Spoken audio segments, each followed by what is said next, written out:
Welcome to GTV ANZ, the gaming channel created by Ubisoft. Every Tuesday and Friday on YouTube, we'll be doing fast plays, game challenges, 1v1 face-offs, and so much more. You happy? When did we get a dog? That's a good question.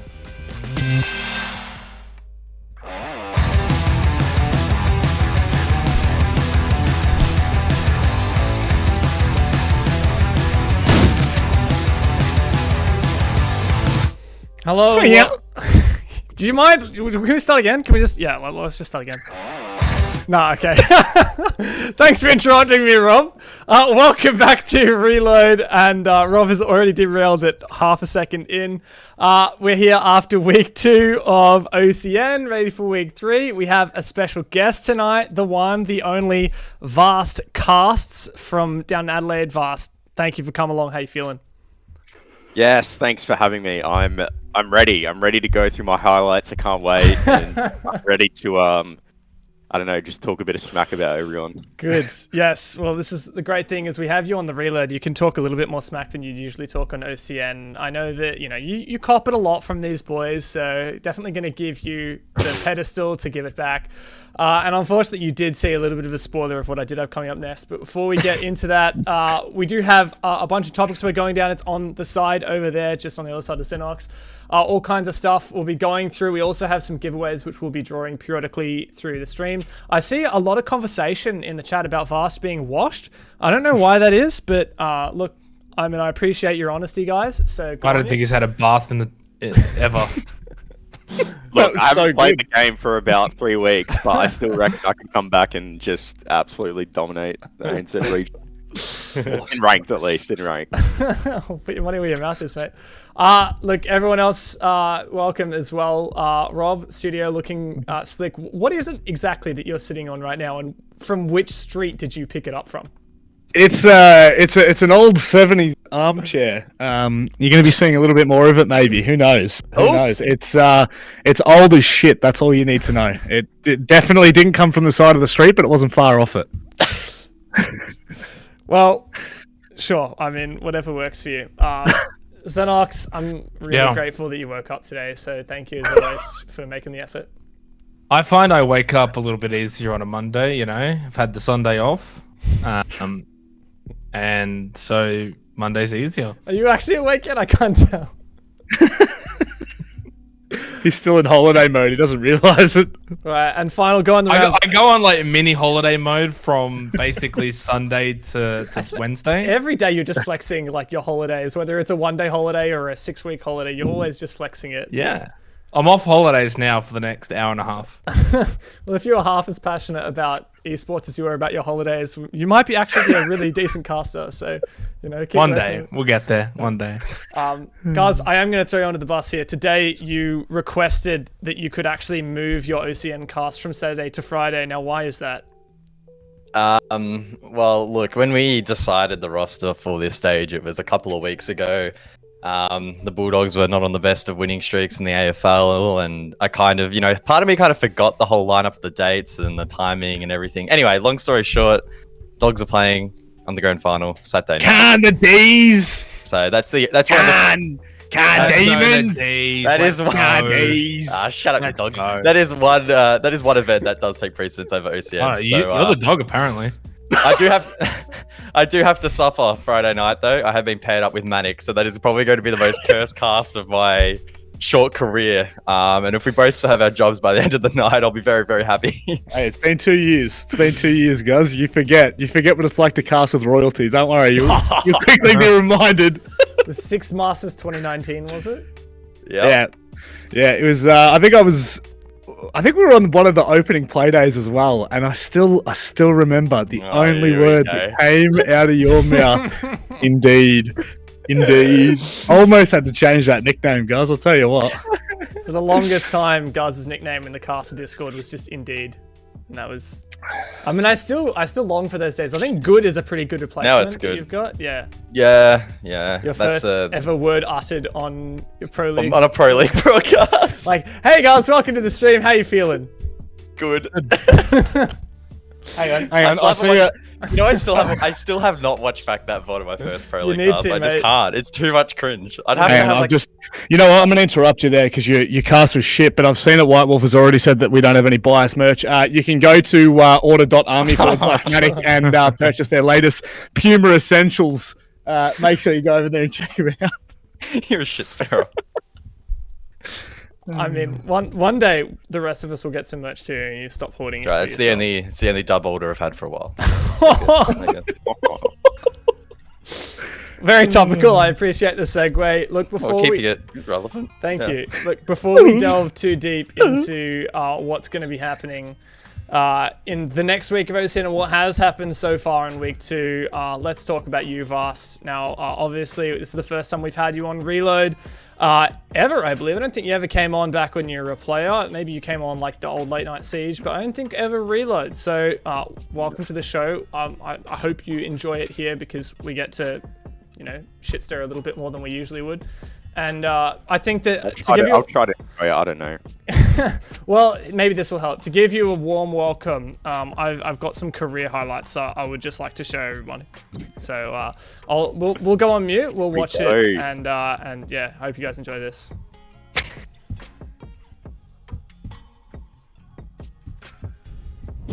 For fuck's sake.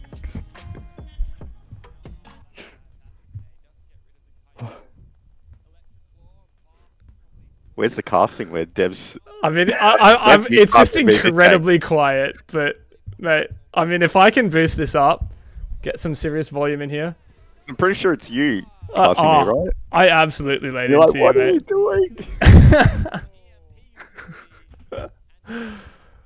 Yeah. Wait, this is the... This is Worthy's little team tribute video. that was so good. Yeah, I mean, you didn't get much audio through that, but look, I think that is still probably, Vast, one of the favorite moments I've ever had casting you. Yeah, one of my best moments, yeah. So maybe could you just describe, your thought process back in that match? Like, really just good usage of that utility you brought through there. Yeah. Honestly, if I landed that shot, my career would be defined completely differently. They'd be calling me the Steph Curry of R6. I'd be, the best Thatcher player of all time. But honestly, I legit just don't know how go that way. You missed the first one, and the second one you're like, okay, I'll put a bit of effort, I'll walk over. But like, how do you just? Honestly, my thought, it was just the pressure. Like, I remember I had Todd next to me at Logi, and he wanted to drop, and I was just so scared to let Todd down. I did not want to I didn't want him to drop and then die and then blame me.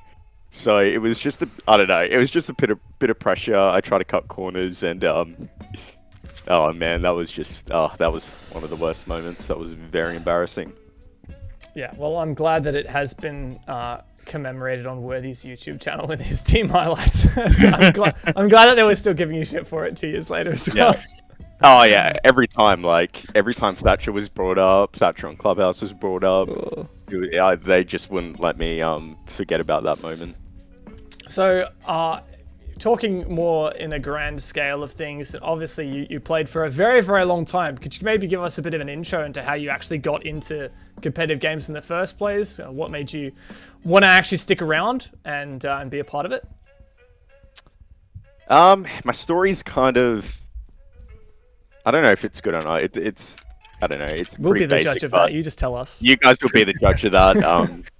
Pretty much, I'm a lot older than a lot of some of these 15-year-olds getting into Siege. So for me, I started playing when I was probably about 18, and I just played with a couple of my mates. We just jammed casual at the time, and kind of before that, I was just out of high school. I was playing club soccer.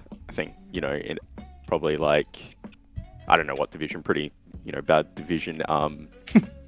So I had that competitive nature, and when I got into Siege and I was playing with my mates, I really even though it was casual, I just hated losing. I just wrote, even though my mates were better than me, I was still roasting them, oh, well, we're not doing this. So I had that kind of I don't know, natural leadership kind of thing, I guess you could say. And from there, it was I just, met, you just meet people in the game. You're like, oh, you're cool, let's play together. And then eventually it's like, let's play some ranked. I just kind of met random people, and I just kept meeting kind of random people, growing through the ranks, and eventually, you know, I've just met this one dude was like, you know, you want to join this team, and I had no clue about esports. Which team was this, and when was this in the? This was before. It wasn't even team. I can't even remember the name. It was like some clan. Had some awful. I just remember the name was awful, and I just used to laugh about it. But it was like I had no clue about esports. Like for me, my knowledge on esports was like MLG or something stupid. Like I don't know. I had zero knowledge about it. So to the extent of Xenoxes is what you're telling me. Yeah, like,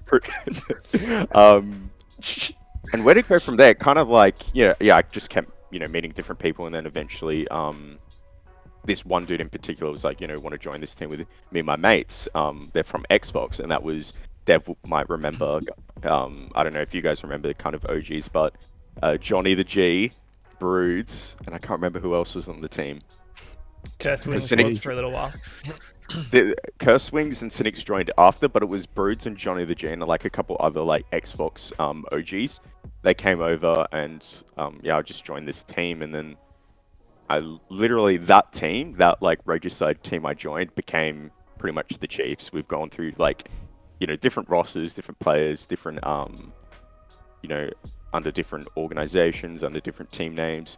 But pretty much kind of what happened was, and me and God Legion would always like laugh about this, was like, I wasn't like the captain originally of the team. It was some other guy, Johnny the G, that was the captain. But like, I pretty much like, I don't know what the term is, but like, I overthrew his ruling, as you could say. Like, I was just like, I don't know, you're just not running the team well, and I just kind of like, just took over his spot one day, and everyone was like, yeah, all right. And from there, I just like built the team. You know, we picked up Cynics. God Legion was like a sub of ours, and I'm like, this guy. He was under 18 for a long time. He was under 18 subbing for us, and as soon as he turned 18, I'm like, all right, this guy's in, because you know he was just insane at the time. And yeah, from there we just kind of grew the team, and that's kind of my career has just always been on this one team, and just kind of.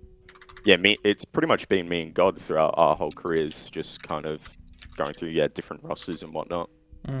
Yeah, so a lot of names that you were under over that time: Regicide, SYF, Onyxian, Oddity, Elevate, and then eventually Chiefs. Did I miss any?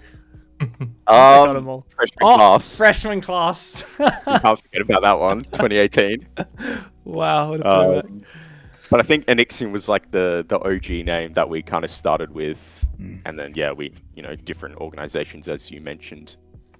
What was the Onyxian logo, by the way? Was it a dragon? Like what? Dragon. Oh man, we just googled something like dragon of Google images or something. There was a point in time where I think at least half of the teams in ANZ Rainbow Six Esports at a pro level were just dragon logos. Like Sinistar, there was you guys, there was Cryptic, there was just Cryptic. It was just all the dragons. Ferox will say they're not a dragon, but is it like a dog? Is Ferox supposed to be a dog? Yeah, I don't know. Dog. I don't know. Shit Orgona, so you know, what do you expect? Shut up, mate. So it was definitely quite a long pathway for you, and you know you had a bunch of different leadership positions. You played at a couple different events, so you played obviously. You actually kind of went from just being a team that didn't really plan anything to qualifying for Challenge League to qualifying for Pro League, right? Yep, literally just a scrim team every night, and then was it Invitationals or Pro League qualifiers that came first? I think it was Invitational qualifiers that came first, and we're like, hey, we should give this a go. Beat Fnatic or something, right? I can't remember what teams we beat, but I remember we beat a few teams. I want to say Mind Freak at the time or Athletico something. We beat like a pretty big team, I can't remember at the time. And then we versed the old Corvidae roster, and I think we took it to the third map against them. And at the time, it was kind of a big deal because we were literally nobodies. Everyone's like, you know, just who are these guys? They're all plat 3s, plat 2s. Xenox is still saying that, mate. I don't know what you're talking about. Oh, come on. God. Let the man speak, man. Xenox is confident tonight. Holy shit. Always interrupting. He just sits there with an hoodie and doesn't say a word. You know? What are you doing? Sitting Sitting there with an Audi and saying too much? This is. What's wrong with that? So, you played a couple events, right? Like, I'm trying to think lands, which is for those. I only that's a played local Shut area up. network. Jesus. Sorry, Vasco. Fucking hell. That's. I only mean, come played on. out MEO as a land. I was meant to play at the APAC. What was it called at the time? The Season APAC 11. The APAC season Shut final, the one that got cancelled. Yeah, I was Yeah. about to cast that. Yeah. Oh, yeah, right, mate, you were.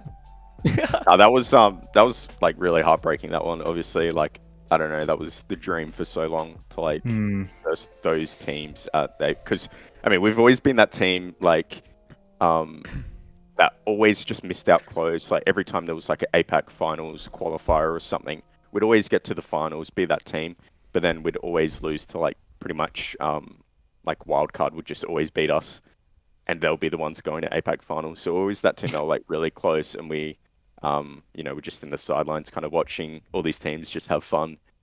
So for not be able to go to that tournament was, yeah, obviously pretty heartbreaking. Obviously, I haven't played at a lot of lands, so You did Yeah, end up playing at the Six Masters 2019 land, which was at MEO in August that year, and that was one where you actually got very lucky the way you qualified through that, right? Like you hadn't, I think you hadn't made it. I forgot about that. Yeah. Yeah. You know what it was though about that? It was like, at the time we all had like real gamer like sleep schedules. Todd was waking up at like 4 or 5 in the afternoon. And every time we played on those Saturdays, we woke up. We were just no one was there. Everyone was asleep. We're playing the games and just the comms were just not happening. Like it was just really bad. And then the weekdays when we're playing like at night time, 10 o'clock, we're all just sharp on point. So I do want to kind of blame it on our gamer sleep schedules for those poor performances. So another team in the league forfeited, and you got in to the land because of that. Right. Our power plays disbanded or something. That just helped us so much. Oh my god, that was well needed. And then we beat Cryptic to qualify, so we prevented Turtle from going to NEO.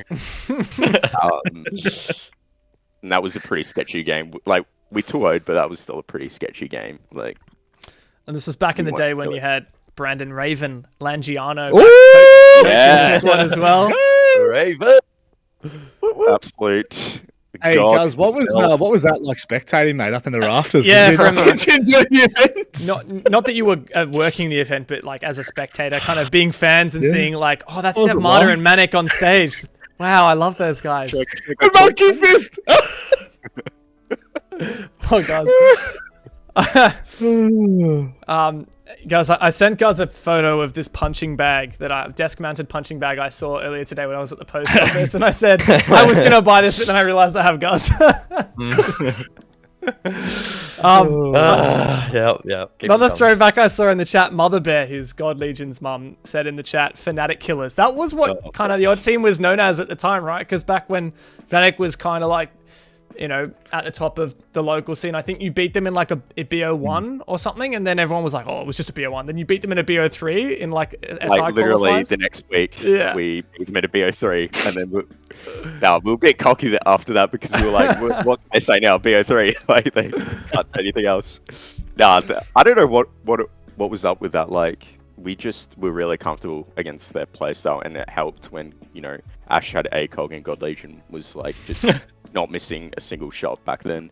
Not to say God Legion misses shots nowadays, but back then, I don't know, we literally, our team just droned him in.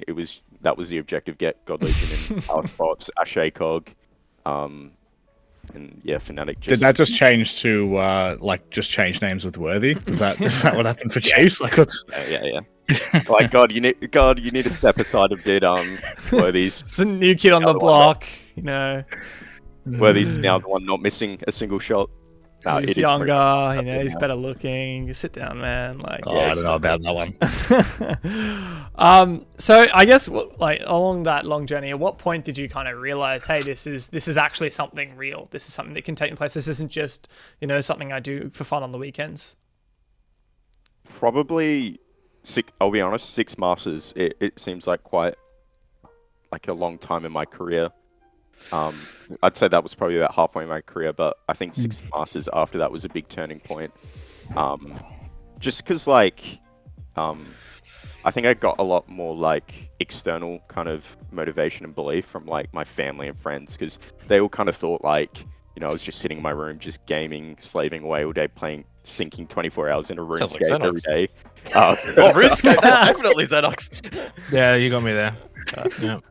Kind of, Getting ready for Xenox the just the doesn't group have my anything man to coming back. in. Are we allowed to Just speak about this, dirty. Dev? Or what? It's What, not a man? shooter. Too late now. Too late now. Depends whether you're Manic- doing a Manic full. gets on it. Do we need a full sponsored segment for some other game that you're playing, or what? Like, No. Ray Shadow Legends, is it? that's up, mate. So yeah, Vast, that would be quite validating to your parents, right? When they finally saw it, it's like, oh, you're getting flown to Melbourne. Yeah.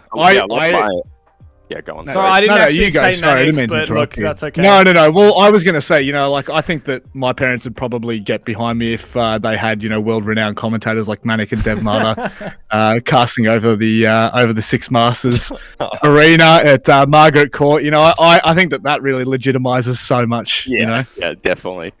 No, but like, yeah, my parents, well, my mum, my auntie, because my auntie's like, you know, kind of a second mum to me, and she used to watch after MEO. My auntie would watch like every single game, and she really got into Siege, That's kind of awesome. like, Yes. kind of like Jake's mum, but obviously I didn't let her discover My Twitter. mum. A bit smarter. I was a bit smarter than God Legion. I didn't, you know, tell my mum, my auntie about Twitter. So, but yeah, no. Smart After move, that, mate. it definitely kind of legitimized everything. Kind of getting that belief, and all my mates as well was like, you know, they watched it and they were like, "Yo, what the fuck?" You know, that was like sick, and they got a lot more supportive. And from there, kind of just the whole feel of the event as well just made me feel more kind of professional, and kind of, you know, made me feel like, you know, I can do what, you know, Wildcard and Fnatic were doing. Not that in the end I didn't get to make it out of Australia. That was my goal, but That is exactly what Guz did as well when he was watching Six Masters. He saw Manic and was like, I can do that. I can be I can like do that. that. I but won't 10 be as times handsome, better. and I won't be able to Exactly grow what I a thought. full And beard, you know but what? I can do You that. know what? Since, you know what's even more hilarious? That Guz was, you know, a patron, he was a viewer, and yet he still did SI before Manic. Don't forget, hey, I didn't do remote. it later. Remote. so- Filled out remote inside before Manic. Come on, mate.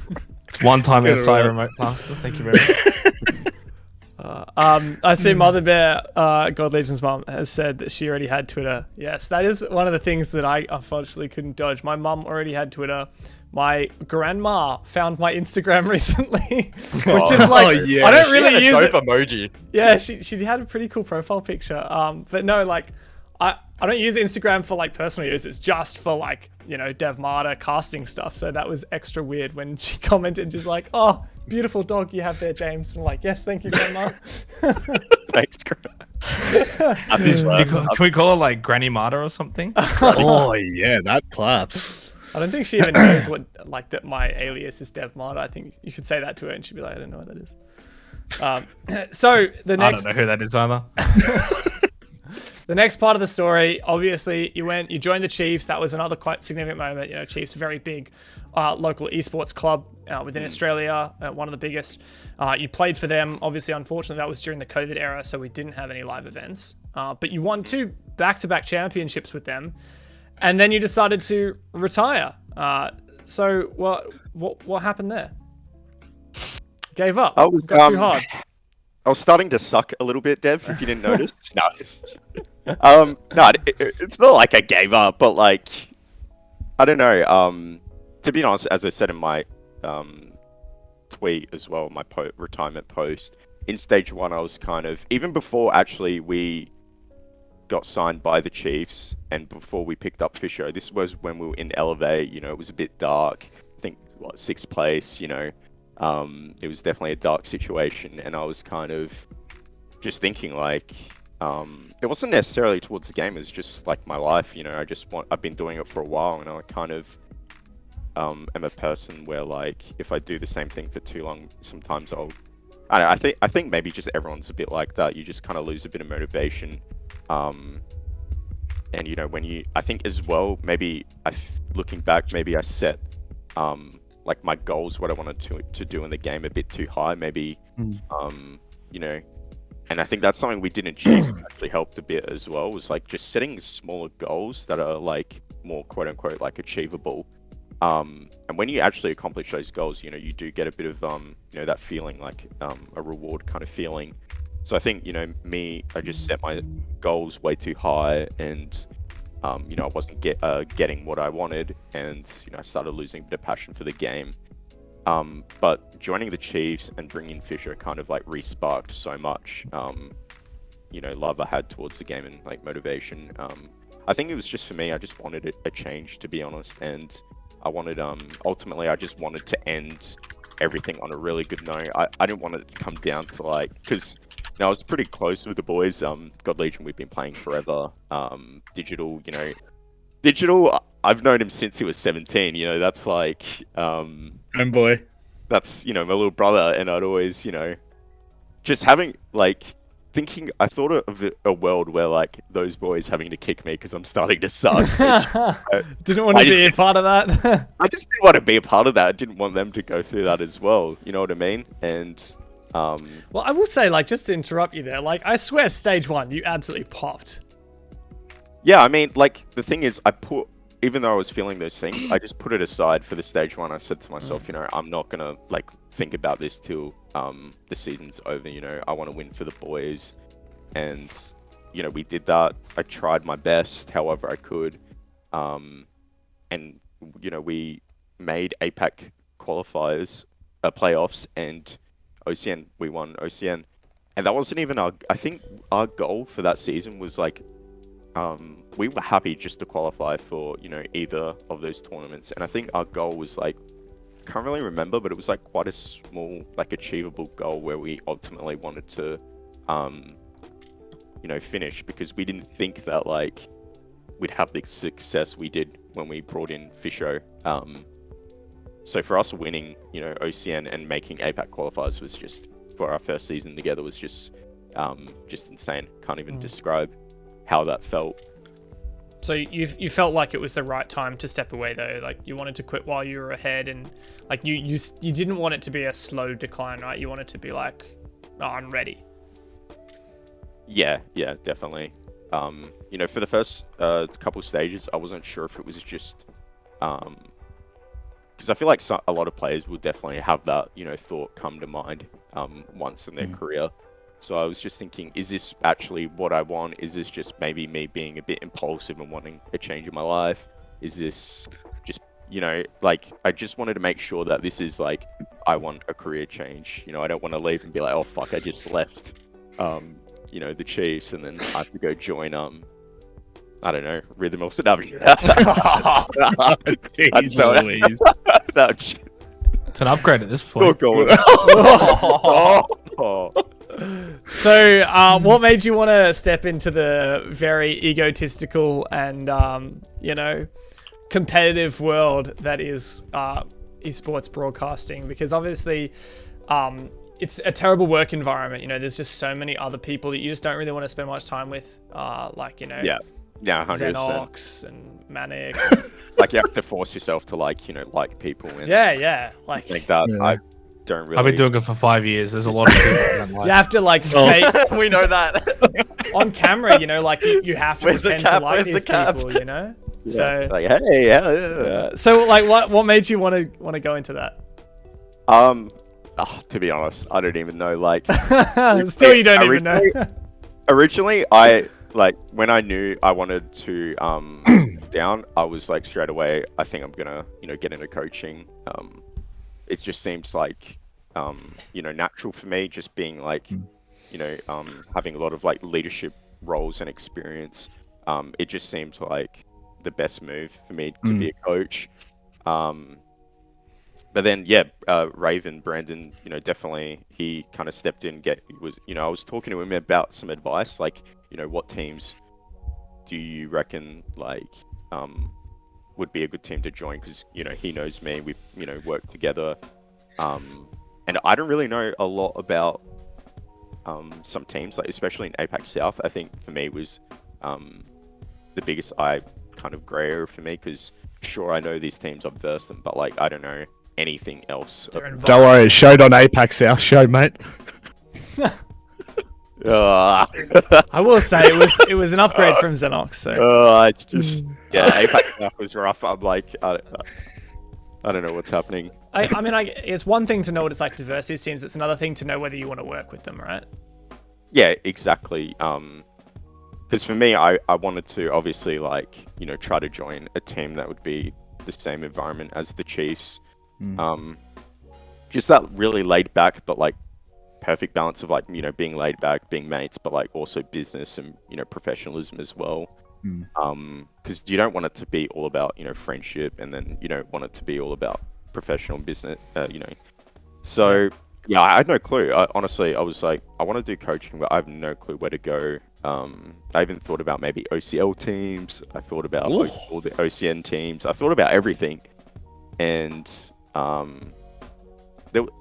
didn't really message too many teams, but yeah, I got the offer from Raven. Well, not the offer, but the idea is like, hey, have you ever thought about getting into casting? I'm like, no, I've literally never thought about it. Every time I've done a player interview, Dev will know this, I just sounded like I was gonna cry that I just didn't want to be there. I don't know. I've never really been like maybe once upon a time, but definitely not recently. Because we've had Digital doing all the interviews. There's a reason Dig stepped in and I stopped doing them. I will say, I don't know what that is, honestly. I don't know what that reason is. He's shocking. Shut up. Man just wants to set himself on fire every time he comes on. I have to question the team environment. When we did that group interview with you and all the other Chiefs boys after stage 1, like by far you were the most talkative. Like you were interrupting Digital and be like, "Excuse me, I'll actually go first, thank you." And then like you could. Yeah, it's just the natural pecking order. I've always been up top, Digits, down here. That's right. It's why everyone shuts up when I start talking. They know Papa Maddox, the alpha in this one, so don't worry. These boys know. You don't have to tell them. Mate, you're not even the alpha in your relationship. Hey, that is very true. You know what? I would dare say the same about you, mate. Isn't your Mrs. Italian? Isn't your Mrs. Italian? She wears she wears the pants, doesn't she? Look, you can't even say it loud enough. Yeah, my Mrs. is Italian, and she does wear the pants wrong. She's gonna come marching in. There's no worries at all about that. It's a good thing. One day we will get Bubba on the show. Surely. Oh, Bubba, 100%. She could probably get on the show now, mate. Don't worry about it. Before we derail this too much more, look, I mean, I think we could talk about yourself and you're interested in casting all day fast, but I'm sure we can sprinkle that through periodically. We may as well get started talking about OCN. So we had 2 playdays. It's all super weeks at the moment in OCN. So Playday 3 and Playday 4 have gone by. Let's start with Playday 3. We'll watch some replays, and then afterwards we'll come back and have a bit of a chat about all the matches. So here we go. Like dominoes, they fall one by one. That's a good save for. And Todd comes to life as well. It's all Jigsaw. 1v1 to Digital. He's got to clutch up right now, but Jigsaw, the young gunner, it doesn't land. The Wenables traded back. And now a 1-on-2 for Ghoul. Oh, he sees the shot. No! There it is. Ghoul clutches the round. So it literally is just getting so much worse. I think Emo's just been given a preview there. Maybe a second as well. Headshot machine, but incredibly low damage, especially with this suppressor on. Oh my god. 1v5 down to a 1v1. This is going to force Juicy into a really uncomfortable position if he does not get a move on, if he does not start a fort. Emo ring down to the open. Oh No way! Emo ring take dominoes. Yeah, well, that was Playday 1. Dominoes! It was What are they doing? It was mostly just the one game there because I think Emo's 1v5 took up most of the replays there. But hey, some good clips from several games. Another action-packed night with your S-tier casters. We had the A casters on this day.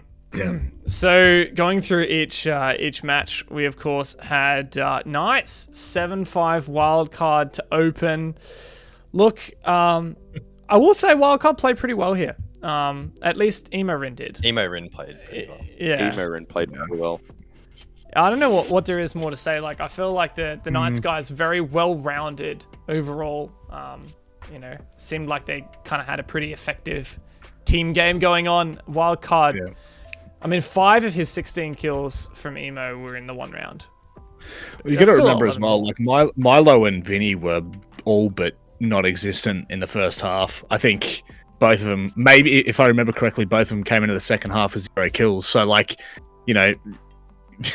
you could probably argue that if it wasn't such a one-sided first half, in terms of that, obviously you can see it was a 3-3 half, but I actually think that Wildcard could have had a really decent look in, because Knights just started off like absolute madmen. It's a bunch of flawless rounds as well.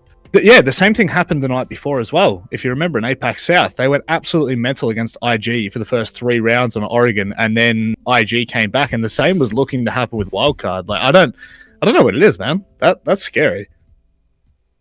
Yeah, you scared? Yeah, you scared, big boy? Thanks, Rob. I can't comment. I didn't watch any of these games, so. Oh, well, really. at least he's on Really? this. You don't watch the games you cast, so how do we expect you to watch the games you don't cast? I saw the clutch, that's about it. So.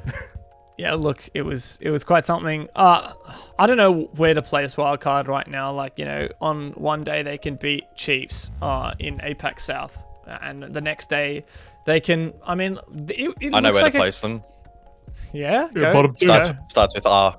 Ooh, Oh, I don't like Talk about that after the next play day. yeah, right. That's a lot of words with R. There's a lot of I assume dangerous words relegations there. is the one you were going for. RE. RE? Yeah, we probably shouldn't just stop at RE. REL. It's a long word. We'll talk about it next play day. Yeah. They're relentless. Yeah, Does something like that. Does this tell us anything about Knights that we didn't know already, though? Nah. Nah. I think it tells us that, if they're winning by a lot, they do get a bit greedy, like that 5v1. I mean, Juicy said in the interview they definitely got a little bit greedy there. But, credit to them for not throwing on Oregon for the 2 days in a row, because they kind of did against IG a little bit after they started well, like you said. Yeah. All right. That's just cruise control. This is just a cruise control game. We'll move on to the next one. Yeah, was it? Was it? Yeah. This is a All fun right, one. you want to take us to the What- next what one then, was it? Xenox? Yeah. No, well, I can't really take us through this game because again, I didn't watch it at all. Well, I just wanted to but- know why they were in cruise control then. I was. Can I say I was not surprised when I heard the result? I was disappointed more than anything. I'm I not really mad. was. I'm just Okay, Dad. disappointed, Order. I'm not mad. I'm just disappointed. I tipped Order. I think most people thought Order should get the job done. I picked over it. No, I picked over it too. I'm pretty sure Yeah. half of us did. The smarter cast is called. You also picked Avert against Bliss, and how did that one turn out? So shut up. Hey, Anyway, you missed. we had 100% Spectre on the don't show. take it. And how quickly things can change. They beat Direwolves in APAC South, and you think, hey, Derpe comes in, they're on top of the world. And I think literally since then, have they even won a game? They won their opening game of Apex South. They haven't won a game in either Apex or Yeah. since. Jeez, talk about maybe we got a little excited too soon. I saw I don't know if it was like a meme, but like someone did it in this other Discord where they put like Specker's first tweet of the first game they won, and it was like, Yeah. it was a couple paragraphs, Derp's just amazing, and then it was like they put the next tweet saying things to consider. Like Oh, jeez. There was that just portrayed kind of the season just perfectly, I guess. Yeah. who was it Bit that rough. tweeted out that clip of Specker? Oh, that was so good. I don't think there's know. anything wrong with that, though. I think what Specker did's the right thing to do. Oh, you have totally. to have the confidence. You have to say Yeah, we're going to smash them. Obviously, It comes back to bite you in the ass when you do end up losing, but you got to do it nonetheless. And Yeah, exactly. this is why you can't go I, into I would every love to be game a being fly like, on the "Oh, wall in that team right now. I wouldn't. Well, Yeah, I you don't can know. be a fly on the wall. Just watch Bailey's cam during the match. That I will say. When it's something else. I will say, even if Order are down the toilet in terms of how they're playing, they always know how to be funny, whether it's Specker hyping himself up, whether it's Nico doing some silly angle, or whether it's Bailey just always with his incredibly dry sense of humor.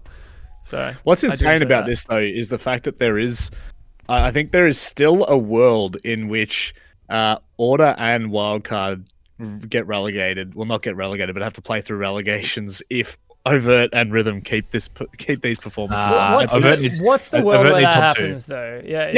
Overt needs to win, but like let's be completely honest. All they need to do is make top 5, and then they have an opportunity to do that. So like you guys are sitting there going, "Oh yeah, so," but like Rhythm are currently looking pretty damn good, and they're certainly above Wildcard. And if Overt continue this up, hey, you never know. They could be. There could be a magic run. There could be.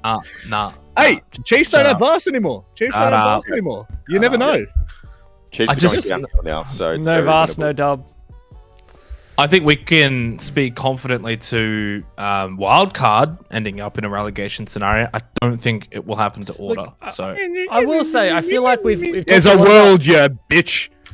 There's a world. If we want to speak about Order and relegations, it's APAC South. That's where they're going to get relegated.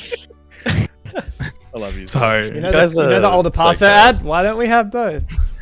Is that a sponsor plug?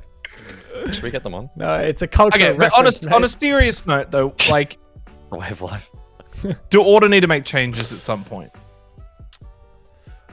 I mean, what do you think? Is the question.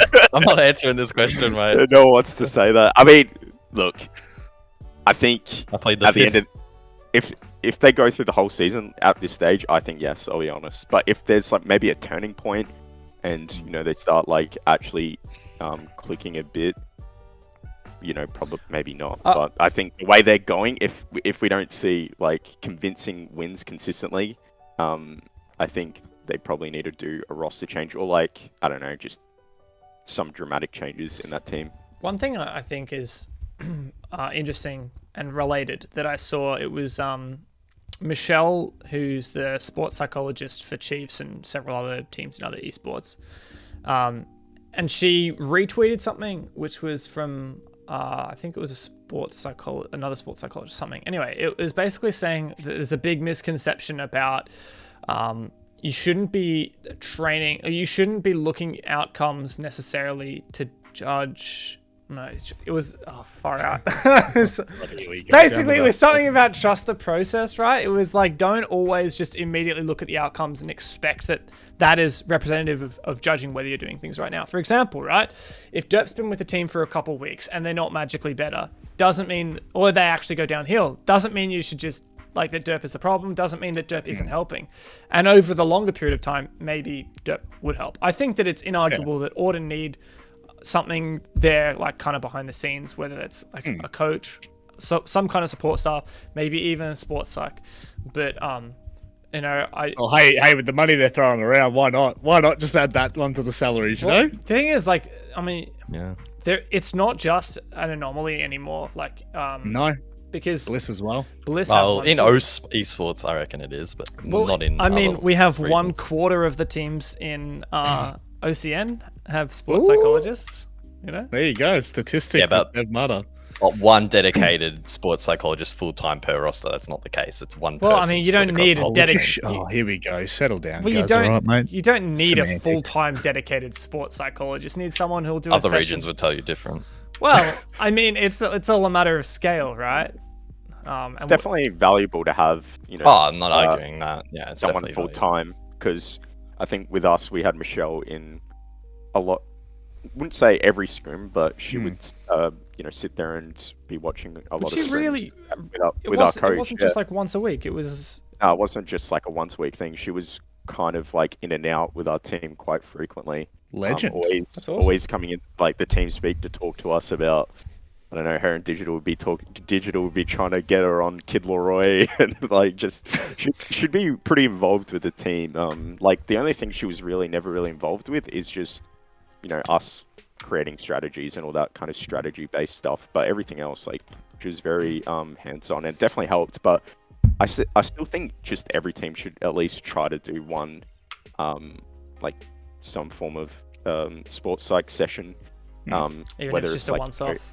whether it's like just like I don't know 1 or 5 or just something like I think it's really eye-opening, and it generally like there's a lot of things that really work. Like I used to when I was a player, I used to like just get really bad anxiety on game day, like just the worst butterflies. I was just feeling sick all day, and you know I tried a lot of techniques that, in fact, I actually learned some techniques from Brandon, like Raven.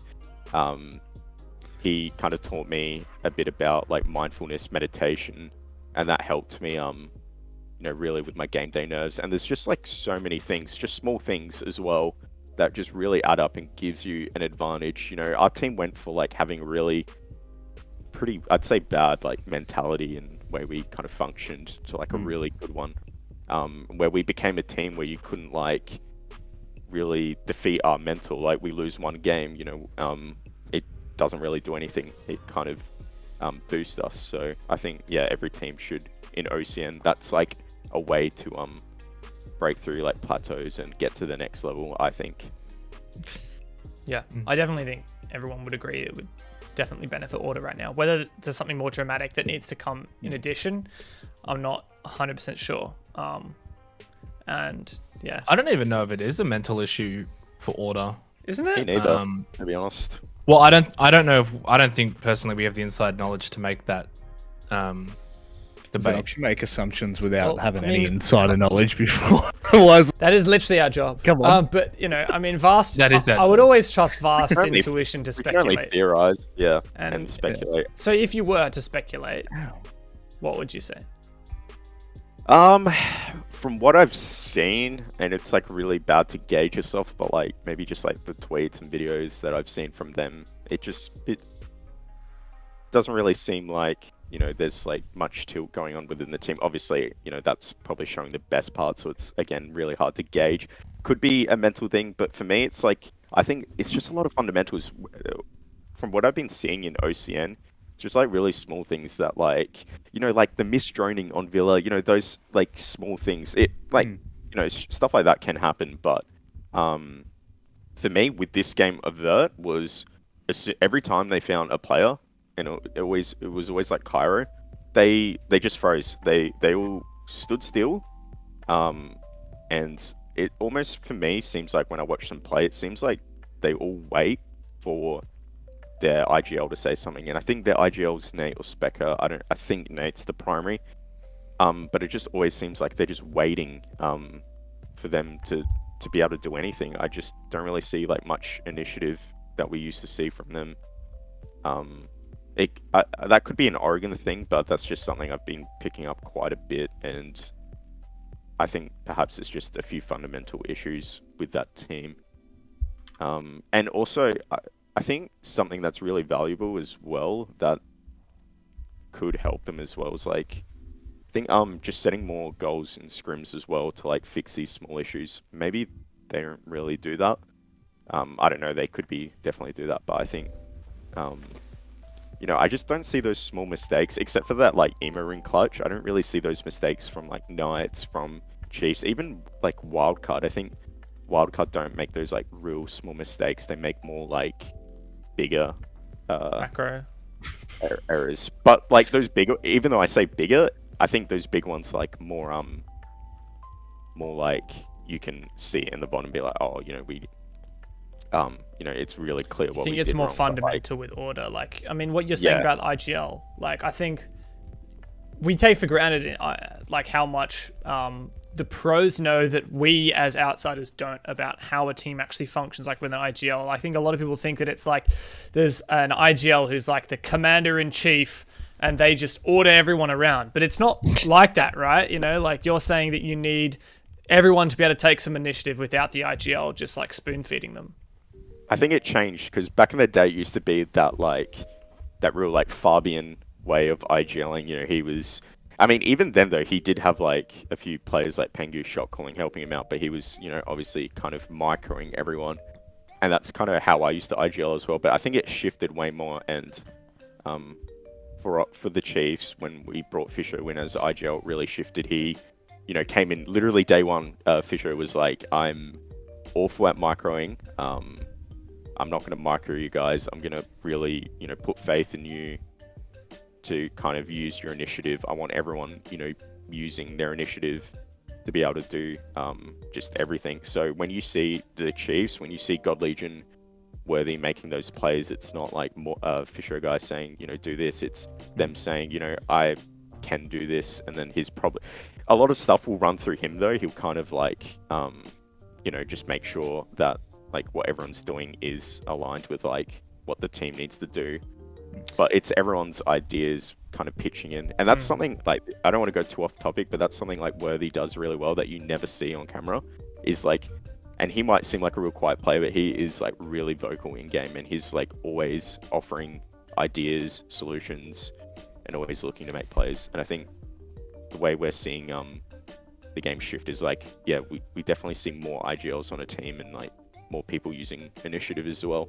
So to ground this in an example, to really like solidify it, like let's say it's the Order overt game, an Order are attacking basement, and they're like, okay, and the IGL is like, okay, we're going to take blue, but we need to take rear tower, and then they drone out, they see Kairo's in meeting, just like sitting there, waiting for people to kill him.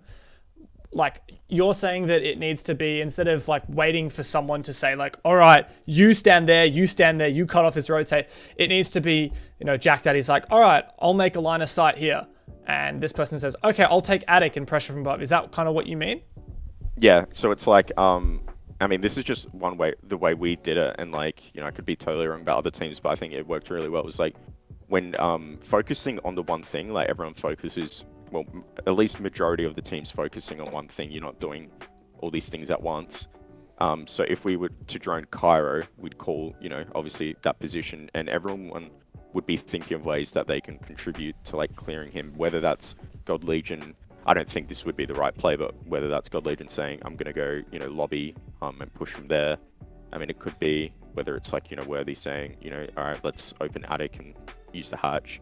It's just, yeah, everyone using initiative to try to clear him, opposed to just waiting for your IGLs to kind of do, tell you what to do. I don't know, because it just seemed like they were like really hesitant to do a lot of stuff as well, which made me like kind of suspect that. But it could even just be like, at the end of the day, just a fundamental issue on how they're playing Oregon, because they weren't really using like much of the map. Whereas like you see teams like Wildcard and Knights like spread out quite a bit. Even I think Overt were doing that really well in their attacks. They like really spread out.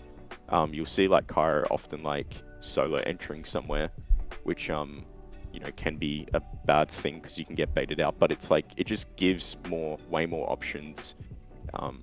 And yeah, I just think maybe that was the issue for me.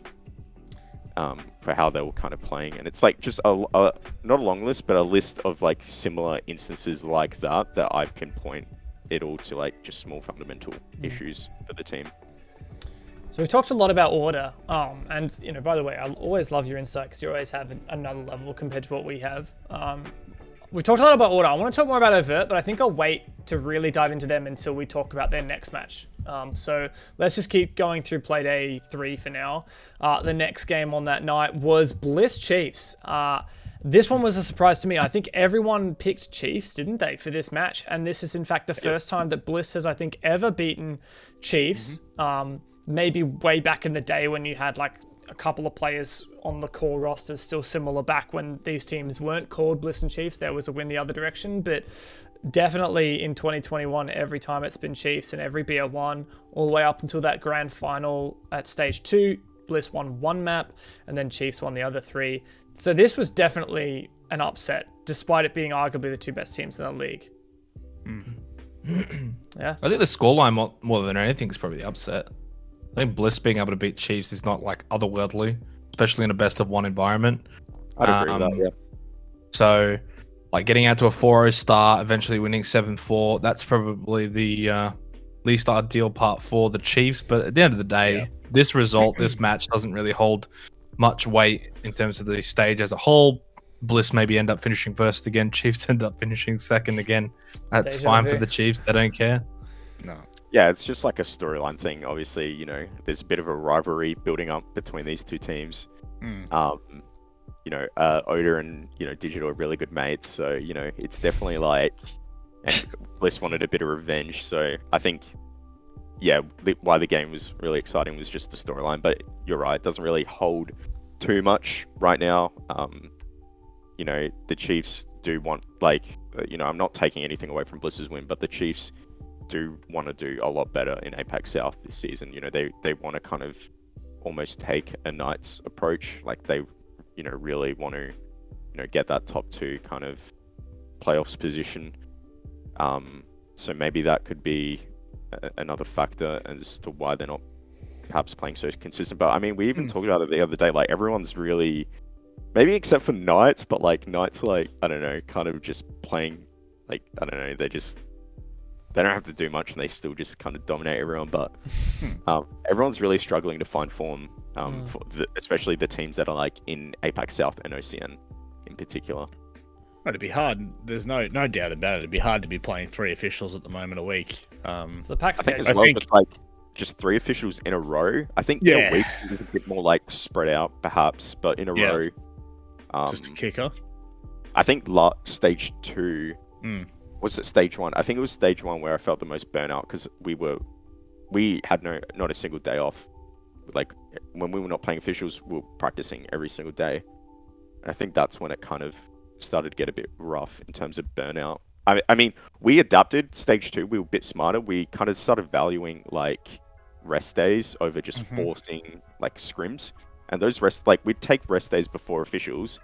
Like, no one was playing. Like, I think some of the boys would play ranked, but we'd take a night off before the officials and, you know, just go chill out, just take a total rest, and it really helped. So yeah.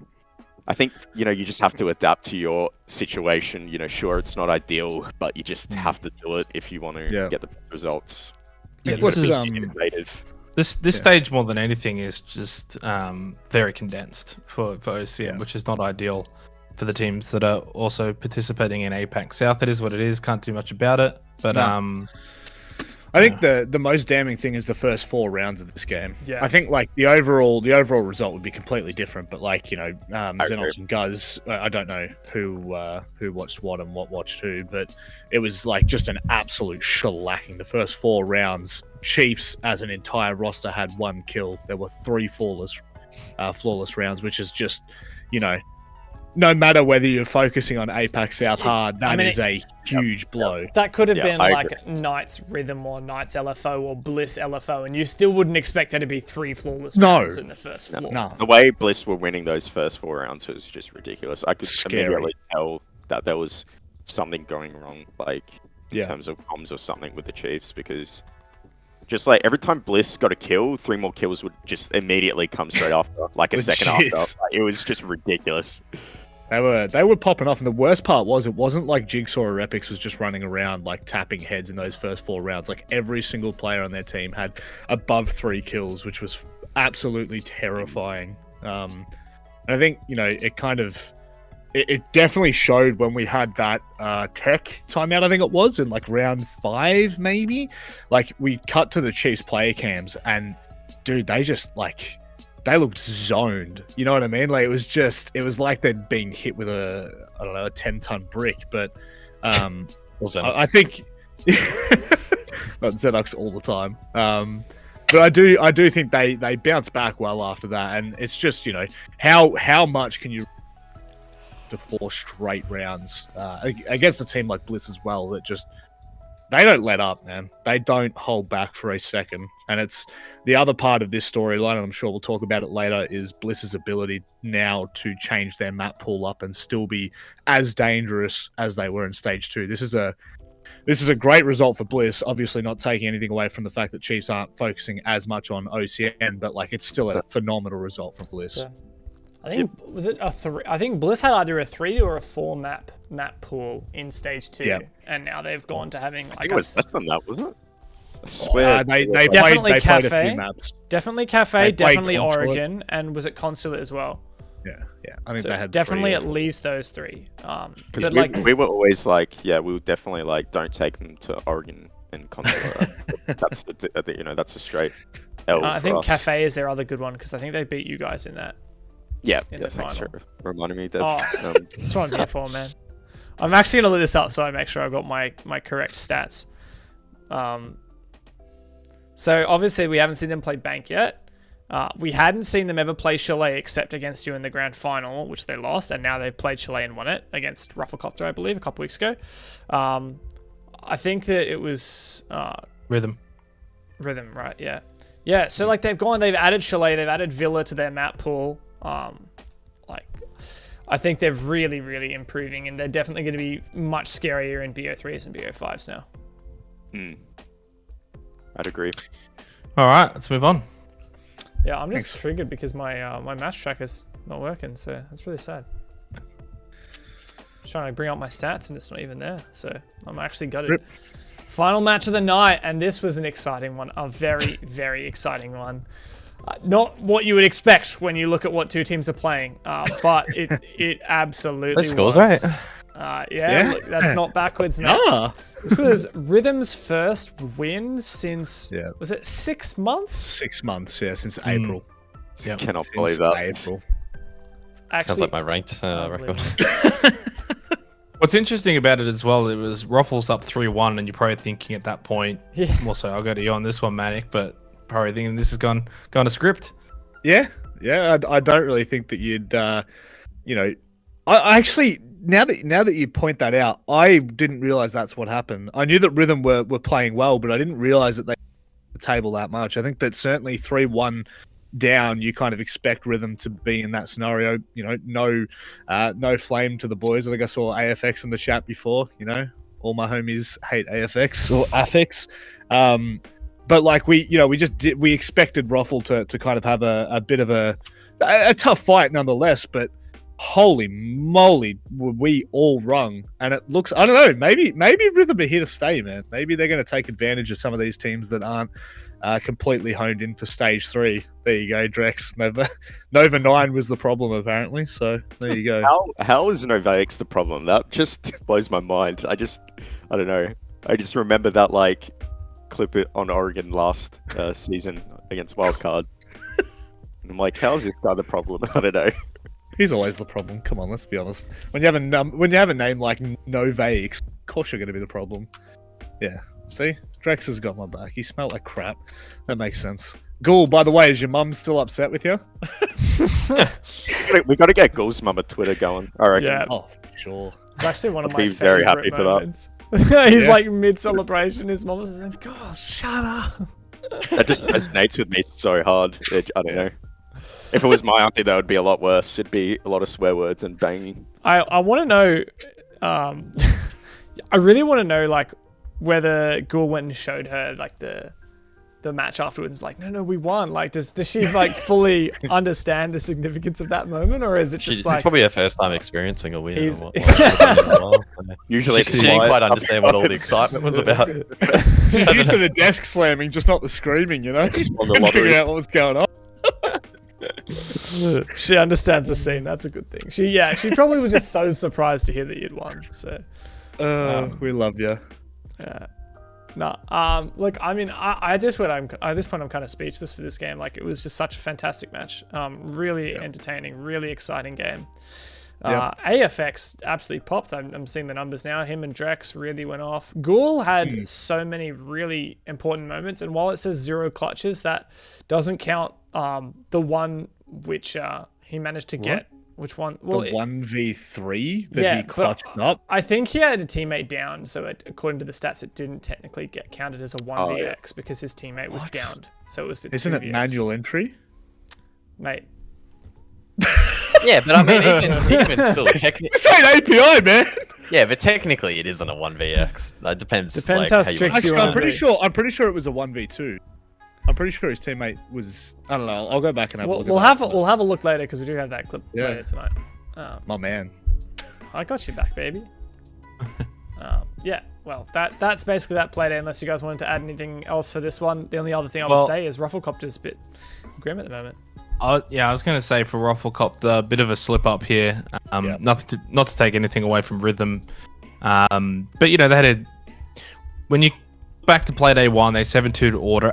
At that time, we were like, "Oh, geez, that's a big result." They pushed Bliss all the way to a 15th round. They ended up losing that in OT, so that was credible. And then you kind of expect them to go beat Rhythm, get the 3 points, and they're kind of cruising. Well, that doesn't happen now. Suddenly, they're in the bottom 3. on 4 points, and they obviously, spoiler ahead, they didn't win their Playday 4 matchup either. And then they got Chiefs next, so you're probably not expecting them to do well there. Suddenly, they're in a position where their last 2 games are Overt and Wildcard.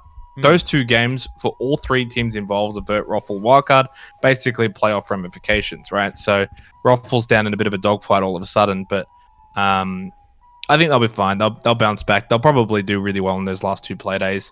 And good to see Kaken still played well despite the loss. Even Wettables not too bad with the KD. So yeah, it's just one of those games. But may as well roll on to Playday 4, James, because our winners in this match won the first match of Playday 4. Fantastic. Well, I mean, we You should actually be a host or something, Xenox. You know, Well, let's skip if he the went to emo. run a show, he would have realized that. I mean, do you want to anyway. skip the emo run replays then, Sinnox? Yeah. Since you're the host. 100%. Get rid of them. They don't matter. Oh, that's not bad. Nico off the board. Well, this is Playday 4. Good night. Oh my god. Ethan, ultra aggressive. Are we supposed to say anything here? Or I don't know what I'm looking at. Oh, we're gonna listen to the beautiful cast. I don't feel like listening to Cats die. And the stare, Ethan gets Bailey. Leave that screeching for the streets. He's gone Leave that for reverse. Friday. Control. Oh, I fixed it. I told damn you. Leave that it. for That was the highlight. That was the highlight of the Hit night. I don't even anyone know what happened. unless We fixed the mute they bug. walk literally Oh, on top right. of it. I told Mandy to like spectate Guys. a drone for like a good minute, and Never eventually we mind. caught one getting destroyed and fixed the mute bug. that We didn't entire have to round rehost was it. literally just about Hey, to don't get too emotional there, Mars. Don't get too emotional. That was honestly just, I don't know why they decided to go with that. Like, I had so many better ones where it goes up in my chair, and they decided the one where I'm just sitting there, like, staring. Fantastic. You Yeah. have to have a word with someone about that. So that was Playday 4. I didn't watch this one, but I mean, fortunately, we have some very other very competent lads. So first Yes. match of the night. Tell me about it. Well, I mean, this just basically carries on from beating Roffle the other night. How about backing it up with a second win in a row for Rhythm? They go from not finding a win wait. for, what was it, 6 months? Yeah. So To when 2. Can we get a to 2 stat on nights. that? When was the last time Rhythm won 2 playdays in a row? Yeah. Have they ever done that? Oh, Like, they I'm not actually- even saying that to try and be in disrespectful, stage like, one, I'm they serious. actually That is very did win. They disrespectful. won 3 games in stage 1, I think. Yeah, but Oh. were they consecutive? No. I don't think so. Yes, two were consecutive. They Okay. beat Order on Playday 2, and then they beat Wildcard on Playday 3 back in Stage 1. So it's Right. March 28, March 22, which is same 6 months basically. And they should basically be able to do that again in stage 3 because they just beat Wildcard and they'll beat Order next week. If they if they win 3 in a row, then I honestly don't know the last time that happened because they didn't win 3 in a row Probably in stage never. 1. Probably, well, maybe relegation. No, because they got relegated out. Relegation. Dev, you just did them so dirty.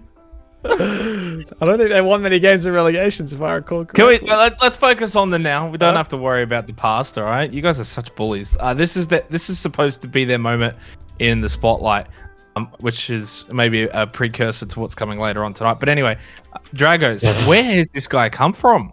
Yeah. Now we saw his stats in his debut against Roffle. Obviously wasn't amazing. Probably some first game jitters, but he popped off in this game.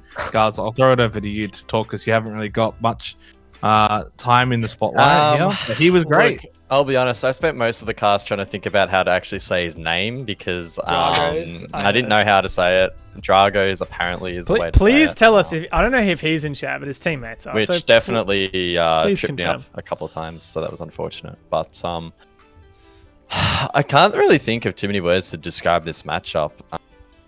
I mean, just remembering it's tough, but I just can't believe that we're staring down the barrel of wildcard now facing relegations. And that was the storyline heading into this playday, heading into this matchup specifically. That's why I kind of called it the match of the playday, even though it was a little bit scuffed.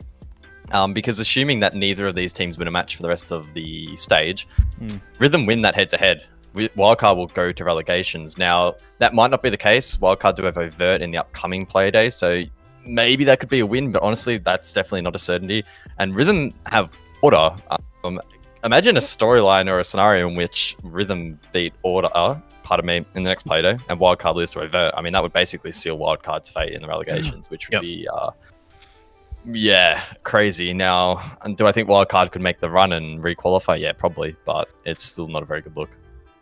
I think, remembering back to this match, Rhythm was just by far and away the better team. And the way they set up both defensively and offensively, Wildcard's Oregon was boring, lackluster, and uninspired.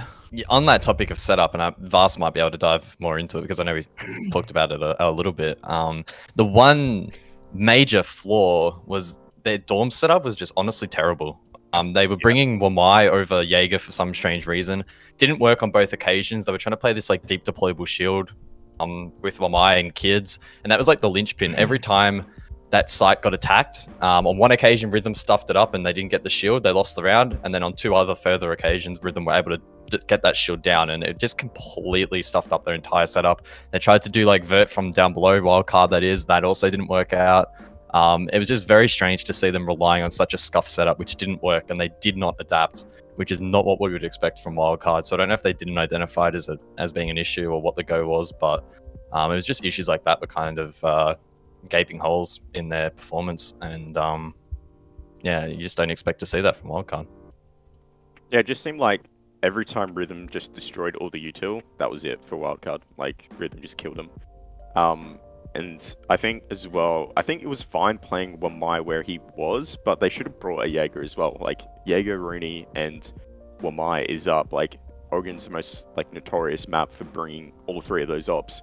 So why are we seeing, just one Wamai and like one shield? I don't know. It was just so strange. I don't know where their Oregon ideas come from. Like, and I stare at the screen and I see Sledge and Buck. I talked about it before, but it just tilts me. It generally annoys me that Oregon has like barely any vert and they're bringing double vert religiously on this map. Like Grabiano, honestly, I'm not big on Finka, but just bring Finka, bring something else. Like, I don't know. Or bring the Flores. I know Flores was super potent for Rhythm. Like, they used it so well. The way they were using Flores was just like, even though mute was up, they were just clearing everything really well. They just like, this game came down to a lot of util, and Rhythm just played the util way better. Yeah, I don't know. I don't know for Wildcard. It's really strange. Could be a map pool thing as well. I don't know. It just seems like their Oregon's like really weak right now. Yeah.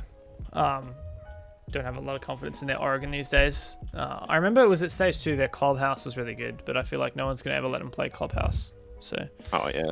I feel like it's kind of at the point where Wildcard they're playing Oregon like it's stage 1, and I mean that in terms of the meta, but also like the lineup that they had, and it's just not transferring across. Not having, I think the Flores does one hard breach. Oh wait, no, because that's Pat's on smoke. Pat would be the second hard breach.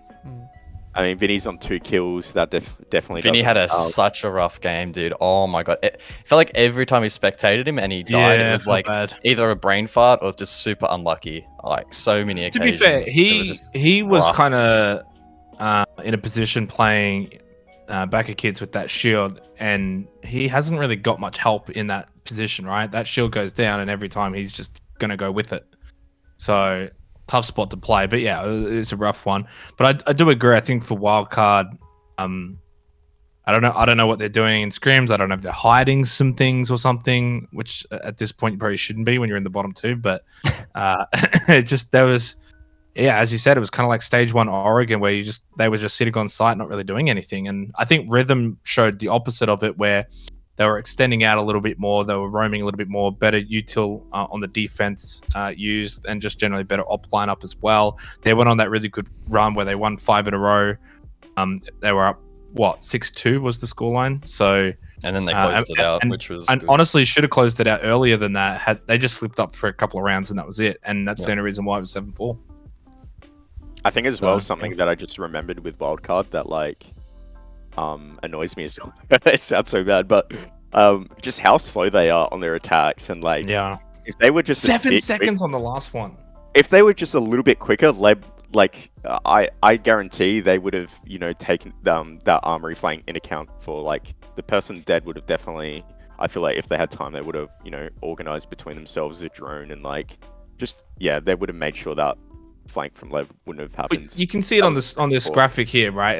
They got time. It was a timer win for Rhythm in the very last round. So for Manic and Dev, who maybe didn't see it, literally, and I'm not even lying, it was a 5 versus 5 with 7 seconds left as they were pushing onto basement on Oregon.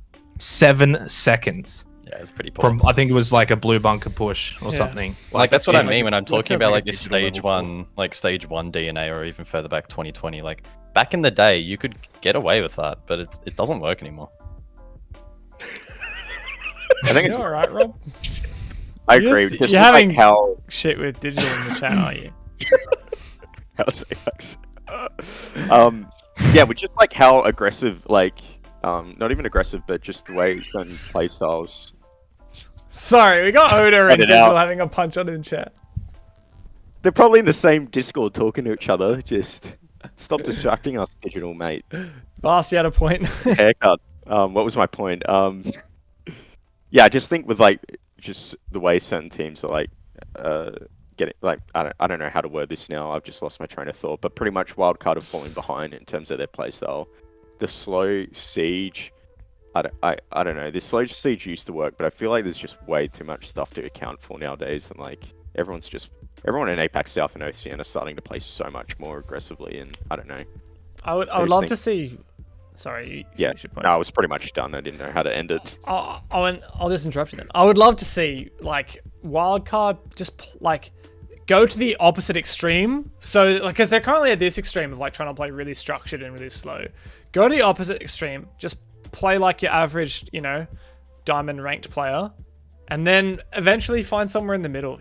Like I think they just need to get Vinny going and doing what he was kind of known for. Milo the same. Like Milo, Geo, Vinny are all notoriously just really good fraggers, and I mean that in even in the stereotypical sense of the word. In OCN, like generally some of the best mechanical players.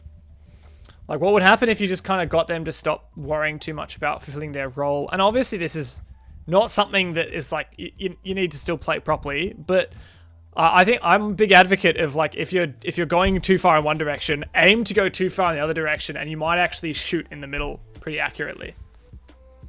100%. I think that's. Sorry to cut you off here, Vast, just because I got in there first, but I think we'll get there. But anyway, It's a race, mate. Go for it. when you look at teams like Chiefs and probably Bliss, they are probably teams that are in that middle ground where they've got that offensive prowess, but still a little bit structured. Where you would look at maybe teams like Avert, maybe to a degree Ruffle, that are a little bit more on that attacking side than anything. So yeah, Wildcard, fix your shit. Sorry, now you can go, Vast. We've just told them everything they need to do now. They just need to watch this and fix it. The best free coaching If they win next playday, mate, We've done their jobs for them. Yeah. Just run around, hold W, left click, and they will win 100%. They're playing Avert. Nice and easy to They do actually it. literally need to play like that to beat Avert. I'm not even I'm capping. interested to see how they go against that aggression. I think in particular, like what we were saying before about how Avert, like if it's Oregon again, God help Wildcard. But like if I'd need to ban Oregon. If I see Oregon, I don't know. I'm generally going to roast Throw on them. hands. They need to I think there's a lot of maps that Avert will be favored on. I would probably say like Chalet, Coastline, Oregon. I Probably reckon not Bank. Wildcard could do good on Coastline. They've always been a decent Coastline team if I remember. Unfortunately, my Haven't seen stats Coastline sheet's yet. dead. But yeah. Although it's been a long time since they were like really dominant on it, so I think they may have lost their touch. I mean, clearly they're not. They're like banning it quite a bit as well. Yeah, right. Yeah, righto. So, look, next game up was another order game and another order loss. This one's a little different, Yeah. to be fair. This was a little bit more back and forth. I thought Digital got Literally was 4-4 at one point. And Order weren't playing bad. They actually were. I thought, except for Jack Dad, unfortunately, he just did not have a good game. Shocker. Yeah, a bit of a stinker. But look, it was back and forth. It was 4-4. I don't even know. Like, it's not like Chiefs were playing bad or anything. It was just a pretty close game. Probably the sort of game we would have expected between these two teams had it not been for Order's mishaps over the last few weeks. Yeah, and then Chiefs just pulled out the last 3 rounds, and yeah, I don't know. Yeah, I actually agree. Like Order played quite well, but like I don't know. I can't even remember like what were like the certain reasonings behind them losing this game, because it just seemed like they were actually playing pretty decent. Yeah, from memory, there's a lot of heavy vert play, especially compared to the other Villa match that Stat that Trophy. playday. Stat Trophy was the site of contention. Like Stat Trophy, 99% of the action from memory actually took place down below in like kitchen dining, just like buck below, trying to get in the mirror windows, engagements, trades, etc. This whole game was vert. Yeah, and a lot of util as well. Again, compared to the game that we saw later in that playday. So, yeah, I don't think there's really much to talk about here. Like, it's an expected result. Chiefs win. Like, yeah. Look, another close one on paper at least. Knights Ruffle. Now, this is kind of giving me old Ruffle vibes. Again, I didn't watch the game, but looking at the result, right? Like a close loss against Knights where they walk over 0 points. That's what I would kind of expect out of Ruffle. Yeah, I mean, they were up, what, 5-2? Like, Yeah, how do you... looking at the match round, that's not... How do you end up great. losing it from that sort of position, right? That's... Boydie had a really good game. Kaken again continues to have very consistent matches. I don't think we've seen Kaken have a really bad game yet. Nor Wettables really either. Both of them have been very consistent. Yeah. I don't actually remember too much from this one though, guys. Personally. Yeah, the biggest thing for me was actually the team's ability to adapt to the mirror ban. Now, it's not often we see mirror in play on Cafe, it's more often banned, but we did see both teams in fact transition over to Goyo, which made for some pretty interesting setups and extensions, particularly top floor. Outside of that, nothing really to note. Cafe is so stagnant, and we saw both teams. It was just get roof, open red hatch, drone ahead, get control shop, mount your attack, no matter the objective. Yeah, it is disappointing for Ruffle, I think, the fact that they got so close to finally getting some more points on the board. And this does have implications for playoffs, right? Ruffle are kind of teetering on the edge of the top 5. If they manage to just miss out, and they can sort of look back at this result and attribute a 5-2 lead that doesn't go their way as to potentially being the reason, that would probably be difficult to swallow, I think. Yikes. Yeah, I mean, I still don't really know where to place the new Rufflecopter. I think that Cake and Wettables great additions. I don't know if that's enough to make Rufflecopter, good enough to break through what they've done in the past. For me, it's like, I feel like, sorry to cut you off, but with Ruffle, like, I feel like they lost a little bit of X factor when, losing bouncing. Like, I think, Wettables has been really consistent. And Kaken's doing really well, but I don't know, when I just remember watching bouncing on this team, and he was just that player that would just really stand out, like his ability to just turn games around and just consistently make plays. I don't know, just feel like they've kind of lost a bit of that X factor. A bit of a uninformed take from me. I don't know how this team works, but I feel like if you add Cake and Wettables but you don't remove Bouncing, you remove someone else, this is a much stronger team. Yeah, I agree. I don't. It's like not 3 pointing fraggers to- though. I mean, who are you taking Kaken's out? not a fragger really, is he? He plays smoke. Plays smoke ace mainly. He's a pretty good support player. I'd say he's a really reliable support. So you're basically saying you would be replacing either OJ or Hotshot? Well, not necessarily. Pretty much. Well, I mean, necessarily you are. Looking at this graphic, obviously you don't want to replace Boydie. But You are. It's actually this team's kind of a bit different. Like, I had a little chat with them at the start of the season, just kind of get a gauge of what they look like. And OJ, from what I know, OJ's the primary IGL and Hotshot's the second IGL. So even though Kaken's on a supportive role, he's not actually IGLing. So I think that gives him a lot of freedom to be able to, like, get a lot of frags. I think that's why we're seeing him do so well up here, and we're kind of seeing OJ and Hotshot consistently at the bottom, more of the bottom. For their I reckon games. that's maybe a bit of a misfit then, that despite how well Kaken has been playing, you put Bouncing back in that same sort of role and give him a bit more of a fragging incentive. So basically Bouncing plus Wettables instead of Kaken plus Wettables. Not that Kaken's playing bad by any means, he's been phenomenal, but I think what you're kind of saying here is you got Cake and OJ, Hotshot, all 3 support. You probably only need 2. Is that what you're saying? So, well, I think Kaken's kind of been proven that he has the potential to be labeled as a fracker, right? So maybe that's what this is going to end up being. But he shifts away from that. Yeah, they could try putting him on that role actually, and see if he can emulate what Bouncing did last season, kind of thing. Just a bit more freedom. Yeah. It'd be very interesting because I feel like trying to become a Bouncing when you've been a Smoke player, that's a pretty significant transition. All right, last game of the night. This was, I think, the one that disappointed for anyone who was just hoping for an exciting story, but I think a bit of a sobering moment for anyone who's been hyping up Overt. They did lose quite significantly here. I'm pretty happy with this because I think me and Guz actually set this up perfectly before the game. We said that this was going to be a sobering experience for Overt. We said that Bliss are the best of one kings. They're going to be able to match the aggression of Overt. And it literally played out that way. Full credit to Overt in the last 3 rounds. They did fight back to at least make it a bit more of a respectable scoreline, but this was very one-sided. Yeah, this match was over really before it begun. Bliss, particularly on their attacks, just vividly remember there were so many just points of contention, points of interest where there was like util set up, and Overt were really trying to play into it and force the hand of Bliss, and they forced it, but Bliss just having really, really strong entries. It didn't matter what you set up in front of them. They were just winning those opening engagements, setting up the team for success. And like Oda sort of mentioned in the interview, Bliss at the moment are really strong in their executes. They are all on the same page every single time. They have the timing down pat as well. And that meant that Overt never really had an opportunity, even if they were a man down, to sort of bring a round back.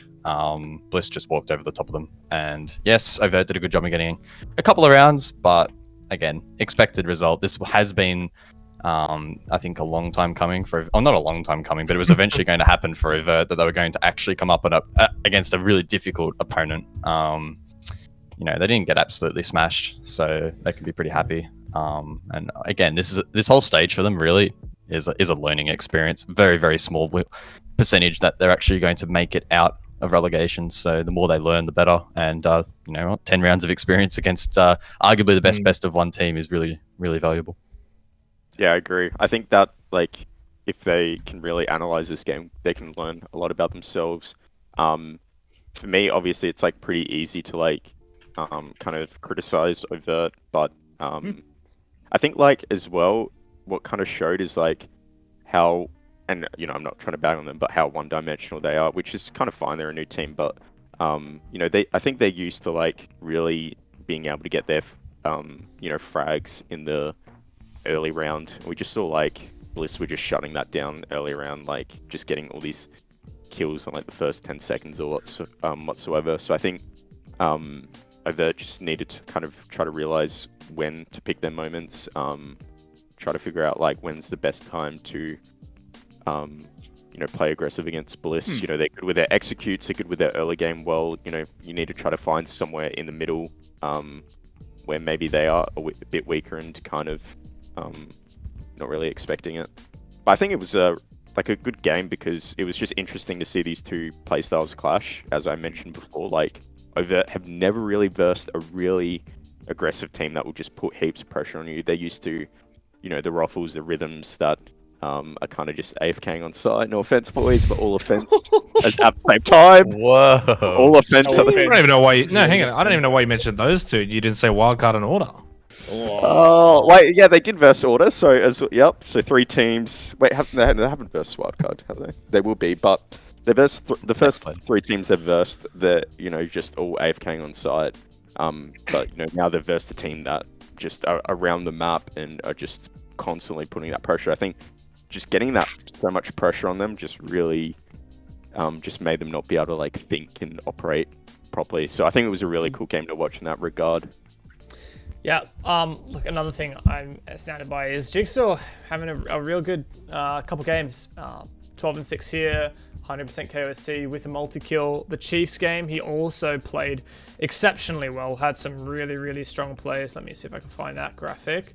There it is. So he went 12-5, same map, positive entry, again, multi-kills, clutches. He's got it all. So Just another really good day from. You know what I noticed between the two scoreboards there is Oda's last for He's a both support player. games. It's because That's a- Oda's trash. What about? Wait, can you show me the Chiefs order scoreboard? Have you got that one, Dev? I just want to see. Chiefs order, It'd be- you want to see? Yeah, from Playday 4. It'd be cool to Digital's see. third. Okay. Oh, and Digital's got a 1.14 KD. Cool. That's 1.14 play rating, not KD actually. But yeah. Same thing. It's positive. It would be better. it would be Oda's down the interesting bottom. if we could Digital's get- not. If we could get on the graphic how many times Jigsaw killed Digital, I think that would Ah. reflect the game a bit more clearly. Because if nine of Jigsaw's kills is Digital, it's like, Doesn't well, did he count. really? Doesn't really count. It's Did not he actually really not an actual kill. really is And it? they give were him the probably all MVP kills for when that, like or- Digital's last alive, like backs towards half-assing him, a maybe clutch, no. trying to save his Yeah. stats. Yeah. Makes sense. But we did have an MVP and it actually wasn't Jigsaw of this play day. Why is Digital saying, what's your point, Xenox? What do you mean? I just said my He's point trying to is be you're nice, better yeah. than Oda. What? And it's, you know what? Actually, I take it all back. Oda's better than Digital. Yeah. Well, Just maybe taking it all back. This man comes in slacking me off after I'm trying to hype him up. for the Does sake of Oda, kill segueing, his teammates and nade himself? Like, for the sake of segueing, so that my power doesn't go out before we close the show, because I was given a warning by my electricity company that my power might go out at 11:30, so we're gonna make sure Gets we're about a on bill. time tonight. No, I actually did, but they were just like, look, we're hearing all your extremely loud celebrations after you win your ranked games, and we're not okay. So we're gonna teach you a lesson. Got to be in bed by 11. So Is that because you don't win often, so you get very excited when you do win? yeah, A bit like Ghoul. it's like Ghoul, yeah. The segue I was trying to make, speaking of Ghoul, is a player that did play very well is old mate Dragos. Speaking of Ghoul, let's go to Dragos. Yeah, because he's on the same team, mate. Jeez. By the way, Oh, Drex confirmed drag O's. Yeah, I don't Drag know if O's. I trust Drex. That's the problem. Like, I'm gonna drag. It could very well O's. be Drag trolling those. me. Nah. Drag I thought it was O's, like yeah. Drago, like yeah. Ivan drag Drago. these- Yeah. See, I've now been Dragos. told Dragos, and Dragos. I got called. Yo, I got Drake, called, how did I you got called how- Dragos. Yeah, so do I. That's what I Well, thought. that's I what thought it was Blue Dragos. Panda messaged How? me, said it was Dragos, and then Digital saying Dragos, and Drex is saying Dragos. I'm trying to figure it out. Like, Gotta how ask to Call him the, straight the up. Dragon. music, mate.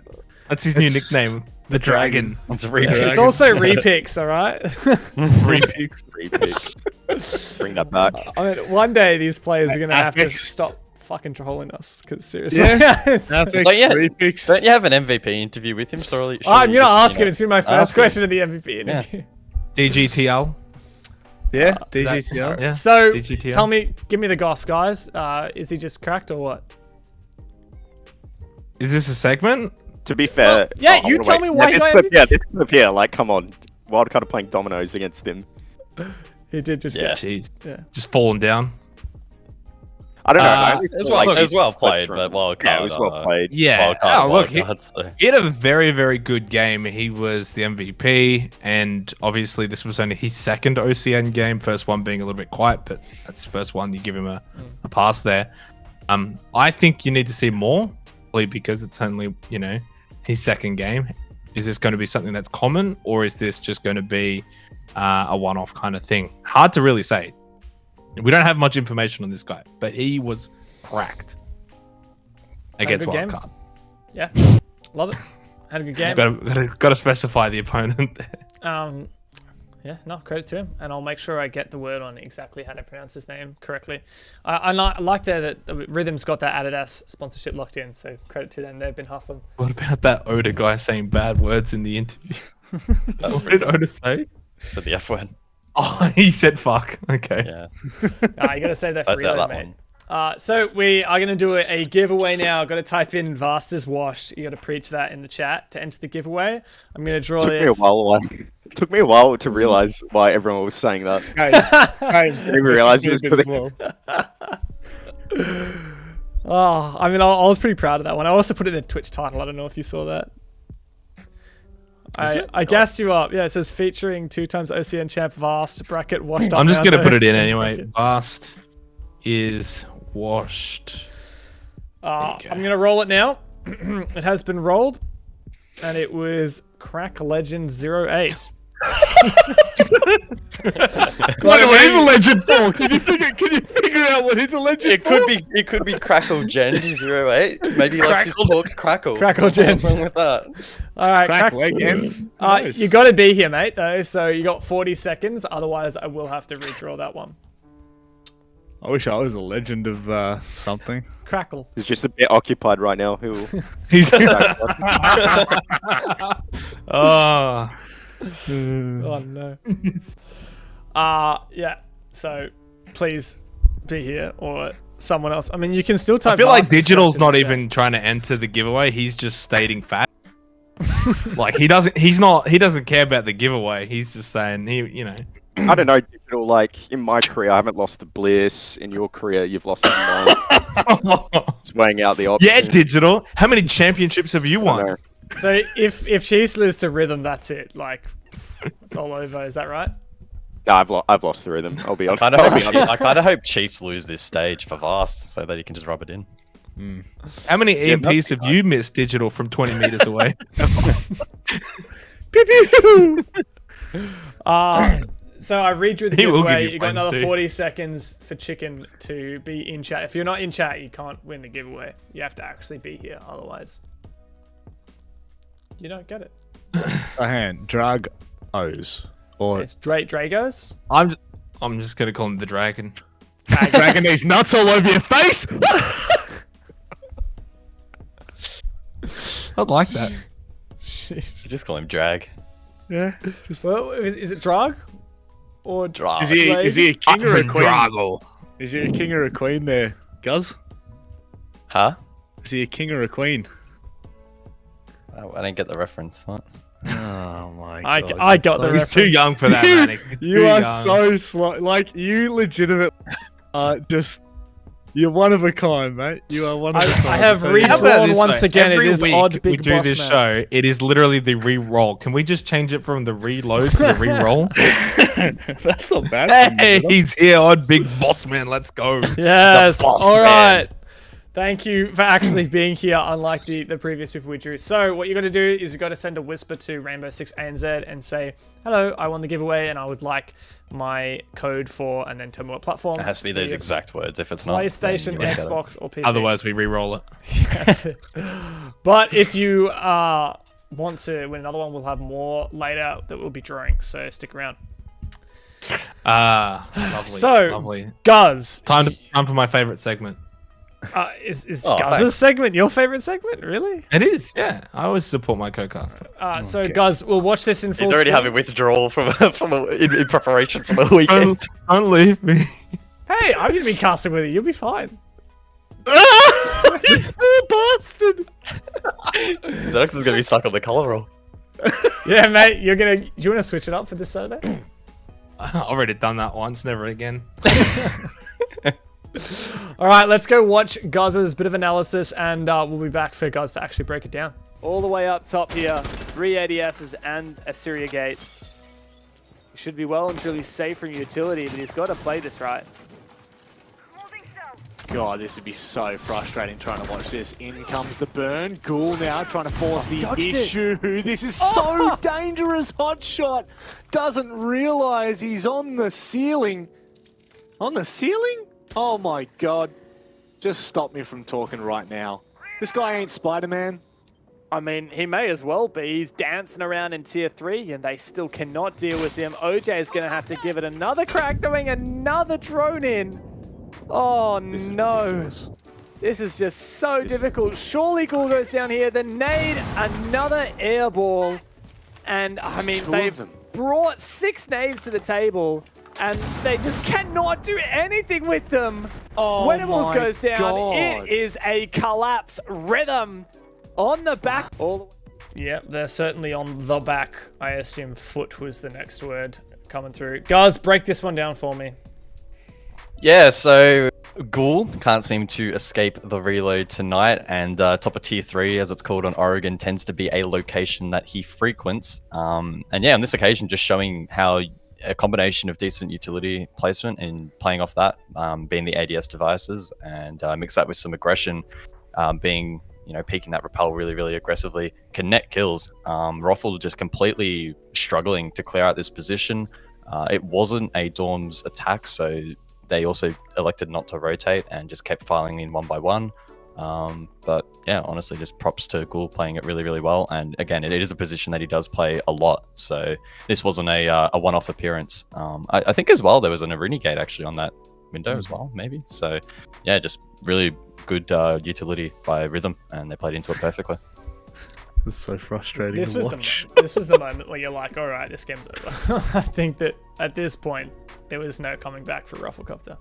I want to just go to Vast on this one. If you're in this predicament, if you've got Ghoul up in his little nest, what's the play here? What should Ruffle have done? I think they were doing the right things, but like Boydie got off that angle. Hold on, it will. So I don't know what this guy's doing there. That guy's kind of just AFKing, watching the kids window peek. I think just get more people involved. Maybe perhaps getting a bit of below pressure somehow. Like opening maybe more windows and maybe try to jump in below. Just, I don't know, just more things.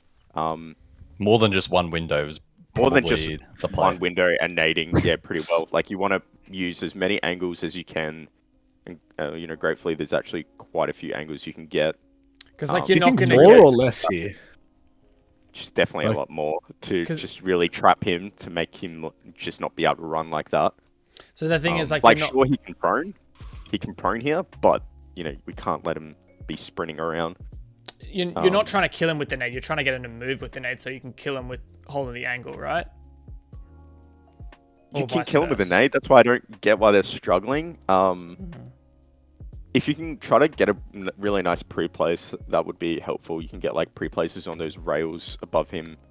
If you can sneak one there, getting a pre-place will always help. So you actually have clear info. What Boyd? See, I'm just struggling to like rationalize why he was able to move around so much if Boydie's there, and it makes me think I don't know. He just wasn't on the angle. Just seems like they're all like getting off their angles so much, and is just I don't know getting the best timing. That's what it seems like to me because I've done this push and I don't know. He just shouldn't. And we did pretty much like what they were doing, but he just shouldn't be able to like run around like this. So people, how crucial is that position like for a meeting defense though? You know, for six nades and 3 flashes, I think maybe was thrown. Yeah, and I mean 3 drones. Oh, he got like just the best. He did so much. He just maximized everything that he could ever. They could even ever if he ask doesn't, for. honestly, even if he doesn't get a kill, if you just waste even a minute and a half, you and soaks up that much utility, I'd say honestly that trade is worth it. Like it's just. I'm looking at the You don't outlines need as that much well. It utility. seems like he can just run away as well. Just looking at the outlines, like all these windows are closed. He could just jump off and he's gone. I think AFX is And they would- actually in T2 the whole time as well, just like standing below him, helping. Surely not. I think with he ended up this getting a situation- kill. Look at right in a second. AFX gets a kill, and you'll kind of see it. Yeah, you can see AFX right there in T2. See, just sitting there. Like they completely tunnel vision on him, and then AFX gets a kill. What I was gonna say, 'cause we got some questions in chat. Why weren't they repelling on the window? So they're repelling on only the one window, Vast. Why didn't they repel on the other 2? I mean, if they were to repel on that south side window, armory window, can just hit it and kill them. I mean, you could probably dedicate someone holding armory so that you could have a repel player there, perhaps. I'm not entirely sure if that's totally viable, but that comes to mind. On the other window here, because yeah, there's like kids windows and that small tower window, I wouldn't repel on that window. Might be able to do it on that one he's looking at there. Just the risk is 'Cause, way yeah, too you're only- high repelling on those windows. I mean, actually, I don't see why they couldn't do it if they just dedicate someone to holding armory window. Because they're holding kids window for no I don't know reason. why they're holding kids window. Like, it's not giving them anything. So I don't know. It's really strange. But to be honest, if I saw this on a meeting with that T2 player especially, I'd probably just say go. And that's the beauty and be able to do be flexible and do other pushes is like probably ignore it. But if you actually wanted to clear it, I'd Go push probably try kitchen to do instead as I or said something. before. Yeah, because if it was like kids, then you could actually send an entry below, and that gives you like another way to put pressure from below him. So that's like one other thing he has to worry about. But because it's meeting, they actually can't get T1 control at all. It's like really hard. So they kind of just have to repel on these windows and try to work. the mini game and So- whatnot. It's kind of like 50-50, bad play by Ruffle, good play by Rhythm, as the nature of things tend to be, right? It's never just a one-sided affair, very rarely. Bust analysis segment there was really good. Yeah. Guys, I think you need to find a Rename it new now. name for your segment. I think you need to find a new segment altogether. That one's going to be Vasts from now on. No, it's Guz's vast analyst. Yeah, that's what the rename will be. Rebrand it. All right. Look, the next one is Xenox's Spotlight. What are you going to be Yes. putting the spotlight on now? I mean, I think it's pretty obvious this week, isn't it? For those who aren't aware, the spotlight is meant to be all about positivity and providing that spotlight. It is going to be. Of course, I've changed. I change it every bloody stage, mate. You know, we had sexy player of the week, then we had the chop. Now it's the spotlight. Okay. Look, couldn't go past Rhythm for the spotlight here. Being serious, now these guys had been doing it rough for 6 months. I'm sure myself, you guys as well, have all given them shit, given them hell, said they're crap, said that they can't do anything. Well, look what they've done. 2 wins in a row, playing some really good Siege, and honestly now in a position where they can avoid relegations altogether. They've set themselves up for the remainder of the stage. I couldn't be happier for these guys who have never given up, have continued to sort of battle away, pushed out the outside noise. Got really broad there for a second. Outside.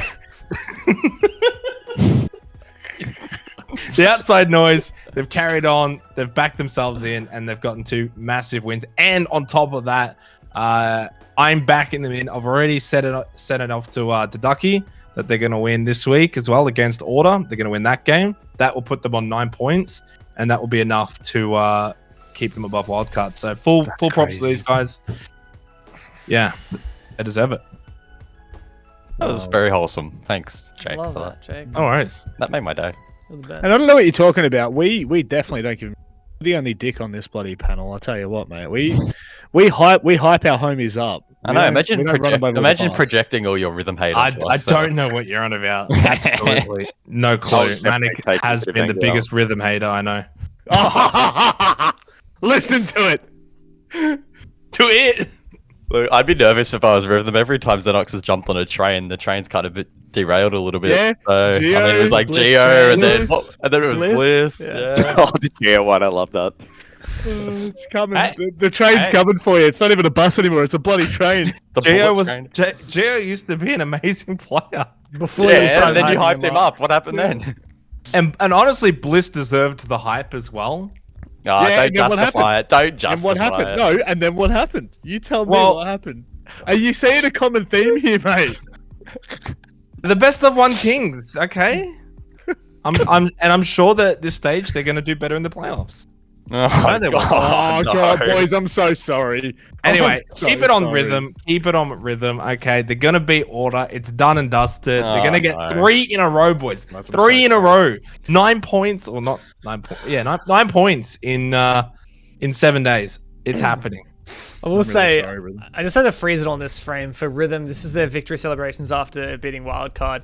That's Ghoul Up wearing the an Atletico jersey. I Atletico didn't even Wildcards. Durfe all signed on. it. It was signed by Oh, Durfe really? as well. Yeah. It's like- so I mean, like, It's there's pretty not crazy. many players on that Wildcard roster that actually played under Atletico. It's just Emo now, but I think that's a bit of a nice nod anyway. RIP Athletic. Is Adidas are getting some free promo, by the way, adidas.com/manic, 10% off. Shut up, mate. Yeah, no, Dragos really loves his, or Dragos, or Dragos really loves his Dragon. Adidas. He's getting gonna he's ask getting him nicknamed tomorrow. Dragon now. Um, He's I- got no, it's Dragon. There's no He question. is the dragon. Yep. Yeah. Fair cop. Don't need to finish the sentence. Rob, look, you wanted to go through, highlight some of the best clutches. Do you want me to just roll the first clip? Yeah, very quickly before we do, this segment I want decided upon not the panel on the desk, but the panel in Twitch chat. So we've got 3 clutches gone. We'll highlight them as we go through. Do you have all 3 ready just to go one after another? I do, yeah. Okay, what we'll do is we'll just go one after another and span 1, 2, or 3 in Keep Twitch cutting chat, out, but- buddy. You Yeah, got you do keep There's some on your tech line. issues over here, mate. Am I having some tech issues? Bloody hell. This is meant to be like a podcast, that like, you know, didn't ASMR. cut out that Keep your one. ears nice. All right, let's just yeah, roll the shoot it. clips. Spam 1 for the first clip, 2 for the second clip, 3 for the third clip, and which one's your And spam favorite? 4 if you just don't care. We're gonna get 1-4 in the chat, and it's just gonna be the sympathy 4 for you, Xenox. Oh, No, Gus. Gus is in there. All right, let's go watch the clips. You know, round number 4. So it literally is just getting so much worse. I think Emo's just been given a freebie there, maybe a second as well. Don't give Emo a chance. He will take every opportunity given to him. Oh my god, 1v5, and he's found the 3k. How many more can he get? The pistol, it's a headshot machine, but incredibly low damage, especially with this suppressor on. Oh my god! 1v5 down to a 1v1. Just gives you shivers thinking about it. Emo Rin rotating back around. Josh just trying to bait this out. Might be perfect timing. My god. Game of cat and mouse at the moment. Emo Rin with the patience. This is going to force Juicy into a really uncomfortable position if he does not get a move on, if he does not start to force Emo Rin out into the open. Oh No way! This one slide, there's good info though for Rhythm. A C4 for AFX, he tosses it. It doesn't land. Wettables traded back. And now a 1-on-2 for Ghoul. Oh, he sees the shot! No! There it is! Ghoul clutches the round, denying the diffuser at the last moment. And with that, Rhythm are pumped up. Jack Daddy uses the angles against Overt. He's going to try and dodge the nade, and he is taken down. Specker holds on, but Overt, they're trying their hardest. It's only on Twent now. He makes it a 1v1, Rob. Bailey, he's got the exact positioning he'd want. Kit is down in laundry, so it's all up to Twent. He's going to have to swing this. 10 seconds left. Time is starting to run thin. Bailey's now being spotted. Twent goes for the push. He has to go for the kill now. 11 bullets stuck in the chamber. Timeout plays Bailey. And that is a huge round. Map point to Overt. Twent, the newest member of the teams. That's weird. Yeah, all right, so Yeah. clip number 1 was Get him, Emo Big Rin T. 1v5. 1. Clip number 2 was 4. Ghoul's 1v2, 1v3, and then Spam 1 in the chat. clip number Nah, 3 was Twent's 1v. If you like that whatever it clutch was. and you think I'm the best caster in the world. I'm actually going to put 3 in chat. I'm going to go for 3. I don't know why Rob's gone 1 Immerin, 3 Ghoul, and then 2 Twent. What? No, I meant to shit. Are you can't- You don't even know how to count, buddy.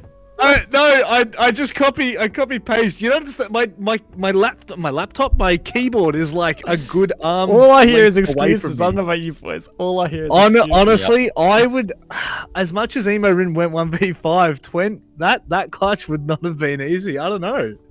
It seems It's like a lot of mixed. love is for Immerin. There's a couple of 3s in there. We got a Ghoul All in my there homies as well. love emo. Jigsaw's given Ghoul a shout, or has he been confused by what I've posted there and gone for Twent? I don't know. I still think there was a lot of 4s. Yeah, there was too many 4s. That's very disappointing. There you go, Jigsaw did. Oh, fuck. I actually reckon that's pretty split. I'd have to give it to Emo Rin though, surely. Yeah, I think You Immerin think so. just pulled it out. You would Plus think so. the reaction as well from emo. He just Yeah. stone cold. You could learn a thing or two from pulling things out, couldn't you, Xenox? Maybe you could hit up the big Emo Rin to learn a bit more. On that You know, note, let's do another give it giveaway, away. guys. Type Vast is washed in the chat for your chance to win the giveaway. I'm going to draw it straight away. So you get 5 seconds. 5, 4, 3, 2. Rolling the giveaway. It's Uncooked Toaster. Here every single day. Oh wait, no, he was my homie earlier. Uncooked is watching the stream. So Uncooked, you know, same rule as everyone else. You got to say something in the chat. There you go. Easy. That's it. Yeah. All right. You know the Uncooked's drill, a mate. homie. Get in the Twitch Whispers, Rainbow6ANZ. Let me know what platform you would like it for. He's pretty handsome. I've heard. I do wonder what an uncooked toaster looks like.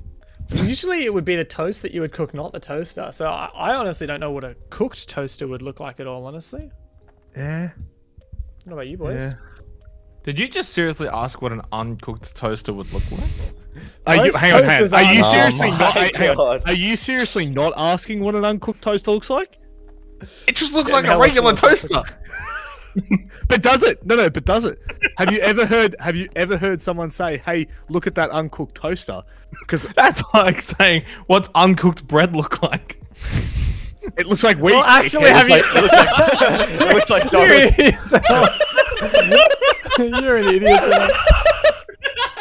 It's like Yes. So You guys are love you. fucking stupid. Oh my. All I right. love you. Two play-by-plays, mate. Just no fucking idea. So, if this is the standings you're looking at as they currently stand in stage 3, you go from the top down. This is looking pretty normal, right? Bliss number 1, Chiefs number 2, Knights number 3. This is looking pretty standard. And then you get down in Rhythm and Overt at 4 and 5. Roffle wildcard order at the bottom. That's where it starts to look a little bit cooked. And not the toaster I'm talking about, but the standings. Rhythm on 6 points. That's 6 more than they got in stage 2. I mean... That's actually no. They had 1 point, so it's 5 more than they had in stage 2. Oh, thanks. I'm really glad. So, what does is uncooked bread a thing? Is that... You can't. That's come and gone, buddy. Well, you take it from here then, Zox. Give me the insight. I mean, look, honestly, I think the biggest takeaway here is the 4 and 5 position, Rhythm and Avert. The start of this stage, we would have probably had both of them penciled in at the bottom 2. And the top 3 is probably about the same as well. And you've already sort of touched on it. Obviously, wildcard order, bottom 2 looks a bit weird. Maybe less so for wildcard. We haven't really seen them higher than the bottom 3 all years. So, but yeah, it's good to see Rhythm and Avert, battling for those playoff positions. It's kind of hard to sort of claim as to whether or not they're going to actually finish in those positions. You look at the teams though who would maybe overtake them. It's probably not Order. I think Order's got like one more decent chance of winning a game, which is against Rhythm. And even then, I back Rhythm in. Order then play Knights. Order then play Bliss. They aren't winning those games. Sweetheart, they are not winning those games. All right, so there's a fair chance to end up on 1 point after this stage. And for wildcard, I mean, they've got Avert. That's winnable. Roffle and Bliss. I don't see them probably getting into the playoff position. So it comes down to Rofflecopter. And who do they replace then? Rhythm or Avert? Which means at least one of them make playoffs. So it's a good stage. Which none of them are going to be able to compete against the top 3 anyway. So it's all for naught. But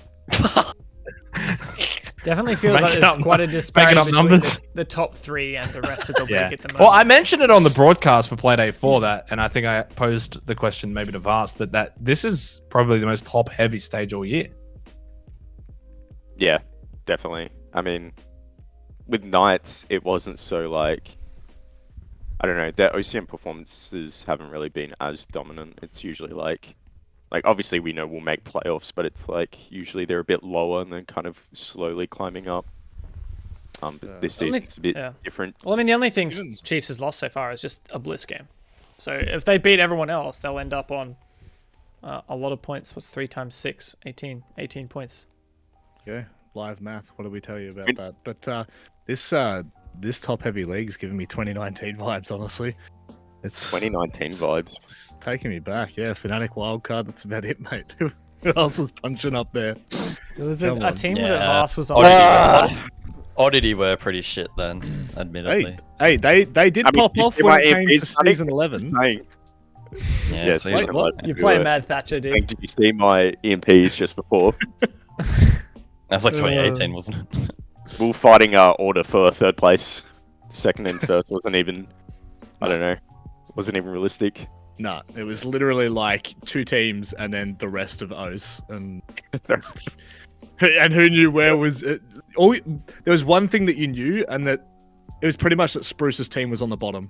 That's the only thing that you knew for a fact every single stage. It was called seasons back then, though. Simpler times. Certainly. Look, I don't really know if there's much more to add on this one, so why don't we just move over to the predictions, which, look, I haven't been having the greatest set of predictions so far, but all I'm really happy about is that we've got Mandy on top. What? God, since when did you catch up? Bloody hell. Get him back down there. I'm disappointed to see that. Very disappointed. The real question is, how have you managed 17 matches and everyone else is on 16? That's a great question. That's a great question. We have only had 7. So that means I'm either 7 and 9 or I'm 8 and 8. And I don't I think you're actually 7 and 9. Yeah. probably, honestly, wouldn't put it past me. Yeah. Rip.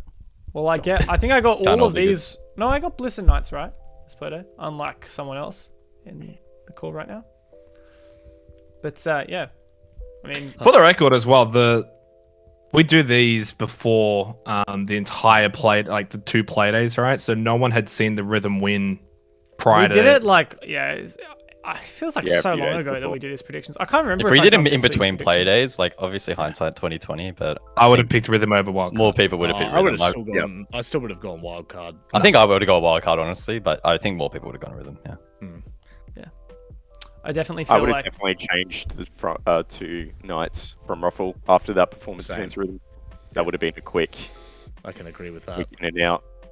See, me and Vars is on the same Yeah, line. I think we can appreciate that the 3 best looking people though have all cracked double digits.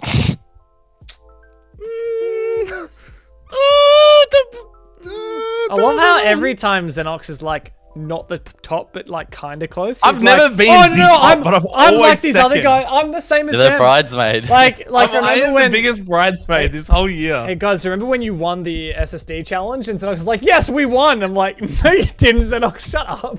That arrived I today. Did you finished- see I that? Did you still see the finished photo? second. Did you see the photo I tagged you in Xenox on the I Discord? did. Yeah, Yeah. You know what? I would love to be That Xenox's missus. That's all I'm saying. I would love to be Xenox's Why missus. is man. I that? appreciate Why is it. that? He's taken. I treat her well. Down. Pipe down. I'll treat you well, Manny. Look, I guess coming second has its advantages, doesn't it? Oh, bloody hell. So, on to next play days, right? Let's be real. That's the only one that matters out of anything in life.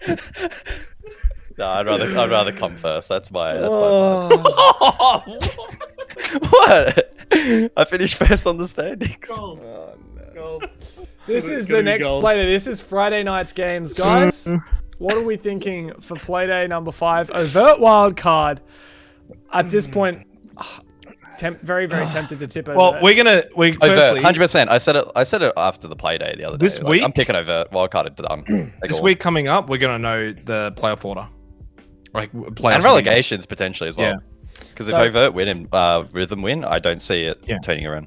For Mainly wildcard. just comes down to the matchups for Playday 7 the week after are very, very one-sided, in my honest opinion. Obviously, we're not speaking about Playday 7 right now, but also the other factor is you look at what we just saw the standings. Overt play wildcard and then Overt play Ruffle.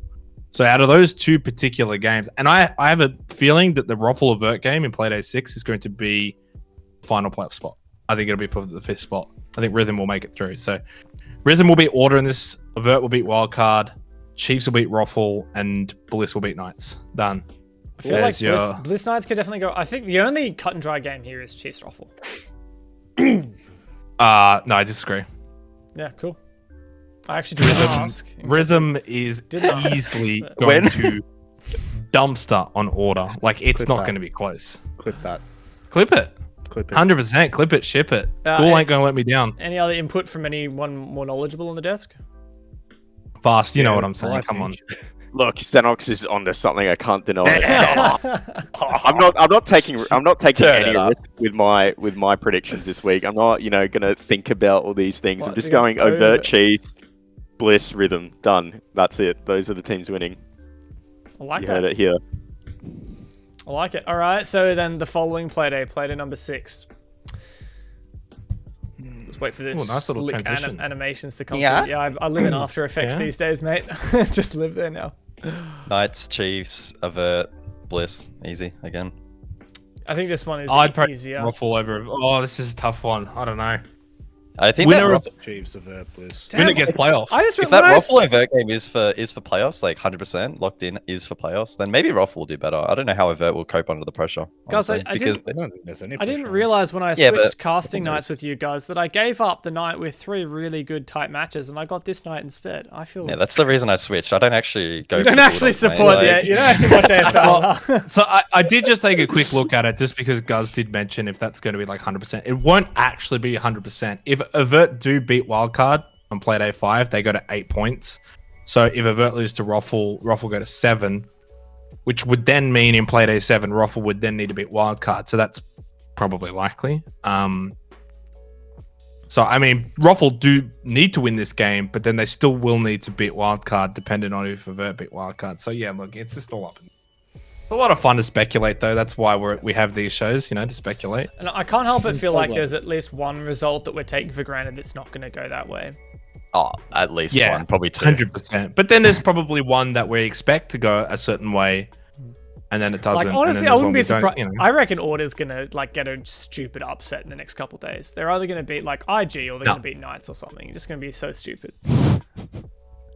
I think they'll find a way to DQ themselves at this point. Like, honestly. Who's this? Order. Oh. I'm so far off. You know what? There's going to be some. There's going to be. I hopped on and off within about a week. There's going to be at least 1 or 2 stupid results in the next couple of play days. Like, gotta be.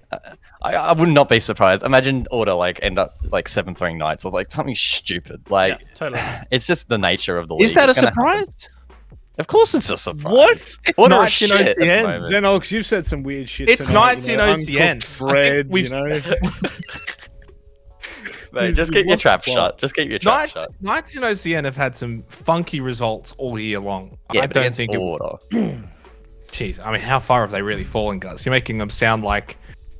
When was the last time they won a game, mate? I was gonna say they haven't won a game, so yeah, you know what? You're right. While you guys, I often am right. Wrap this up.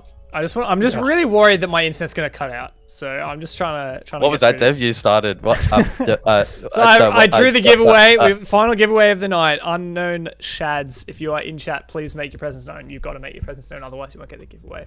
And you got 25 seconds to do so before I re-roll. Yeah, glad you gave him the full minute. I did actually, but I happened to roll it 35 seconds ago. So that's average. There's some maths. Gotta re-roll it.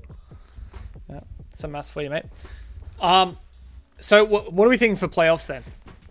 Bliss, Chiefs, Knights, Rhythm, Overt. Yep. Bliss, Chiefs, Knights, Rhythm, but I'm still not sold on either Overt or Ruffle. And honestly, like, I can't believe I'm saying it, but there is a chance if Wildcard figure out how to play Siege, they can beat Overt and Ruffle. That probably gets him in as well. Yeah, I agree. I'm kind of leaning a bit more towards Ruffle, even though like Overt have been playing so much better than them. Like, just I don't know. Maybe I should. I don't know. I'm reconsidering my prediction, but I just think like just with the teams that Overt have coming up and the teams that Ruffle have coming up, I think Ruffle might just barely squeeze in there. No faith. No faith. Overt. You know what? Overt the lads. It's actually funny how like 360 this like season's gone. Like at the start of the season, everyone was just worshipping Order like they were the next second coming. Just the old Penta lineup rebirthed into this new team, and then I don't know now. Rise of Rhythm. Now we're just saying like, oh, can Order, you know? Can they find a win? Can Order beat Ruffle? Can Order? I don't know. Do you want to know a fun fact about Order? Oh, here we go. They, through 4 games, are having a worse stage than Rhythm in stage 2. the infamous Rhythm no wins. No. I think this and is that's Order's based off having round differentials. a bit of a 6 month. I think Order's results so far are the worst that we've seen from any team this like 4 play days into. Is this Freaky Friday? At all. Like, well, there's so much importance on the Rhythm Order game, though, I think, for both teams, right? If Rhythm win that game, they are basically into playoffs. There would have to be a lot of things go wrong for them to miss out at that point. If Order win, then maybe they can have a bit of a resurgence of some sort. Also means that Rhythm don't make playoffs. It's a big game. And I do wonder, are Rhythm going to be up for that sort of game, that bit of pressure that they haven't probably had for a long time, where there's expectations on this team now to win, to be the favorites, to be the team that people expect to beat Order, to also potentially secure themselves out of Rallos to get playoff spot. There's so much on the line in that game that, you know, Drex is in chat. Is the pressure going to get to them? I think he's just in chat because he wants this giveaway that I've rolled about 4 times without anyone. I am rolling these, so if you are in chat and you can hear but you're not reading the chat, please read the chat, because in 9 seconds I'm re-rolling this one. There's only 7 eligible users right now, and we're still getting all these people who won't do it. Yeah. Wait, how is 77? It literally just was Drex. Oh, jeez.